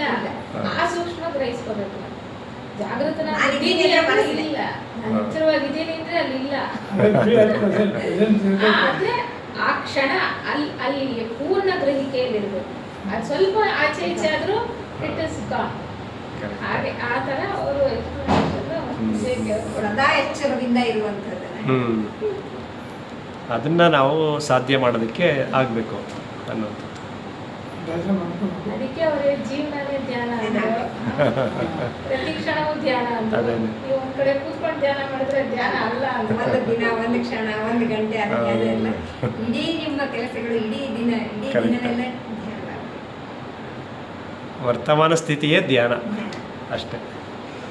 ಸದಾ ವರ್ತಮಾನದಲ್ಲಿ ಏನು ಕೆಲಸ ಮಾಡಿದ್ರೆ ವರ್ತಮಾನದಲ್ಲೇ ಎಲ್ಲೋ ಕೆಲಸ ಸರಿಯಾಗಿ ಆಗ್ಬೇಕು ಅಂದ್ರೆ ವರ್ತಮಾನದಲ್ಲಿ ಇದ್ರೇನೆ ಆಗುತ್ತೆ. ಪ್ರಜ್ಞೆ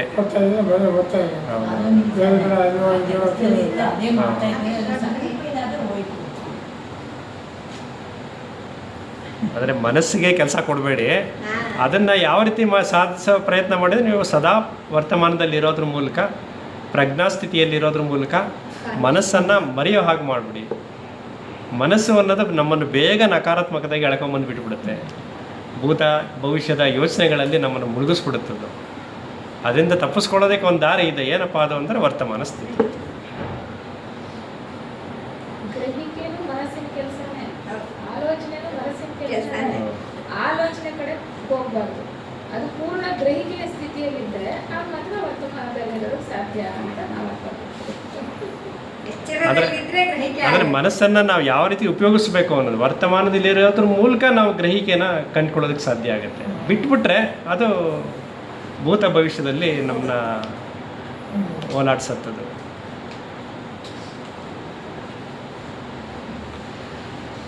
ಸೊ 2 ಅಧ್ಯಾಯಗಳು ಮುಗೀತು. ಮುಂದಿನ ಮುಂದಿನ ತರಗತಿಯಲ್ಲಿ ನೆಕ್ಸ್ಟ್ ಒಂಟಿತನ ಮತ್ತು ಪ್ರತ್ಯೇಕತೆ ಅಂತ ಅನ್ನೋ ವಿಚಾರವಾಗಿ ಮುಂದಿನ ಇದರಲ್ಲಿ 2 ಅಧ್ಯಾಯಗಳು ಮಾಡ್ಬೋದು. ಹಾಂ, ತರಗತಿ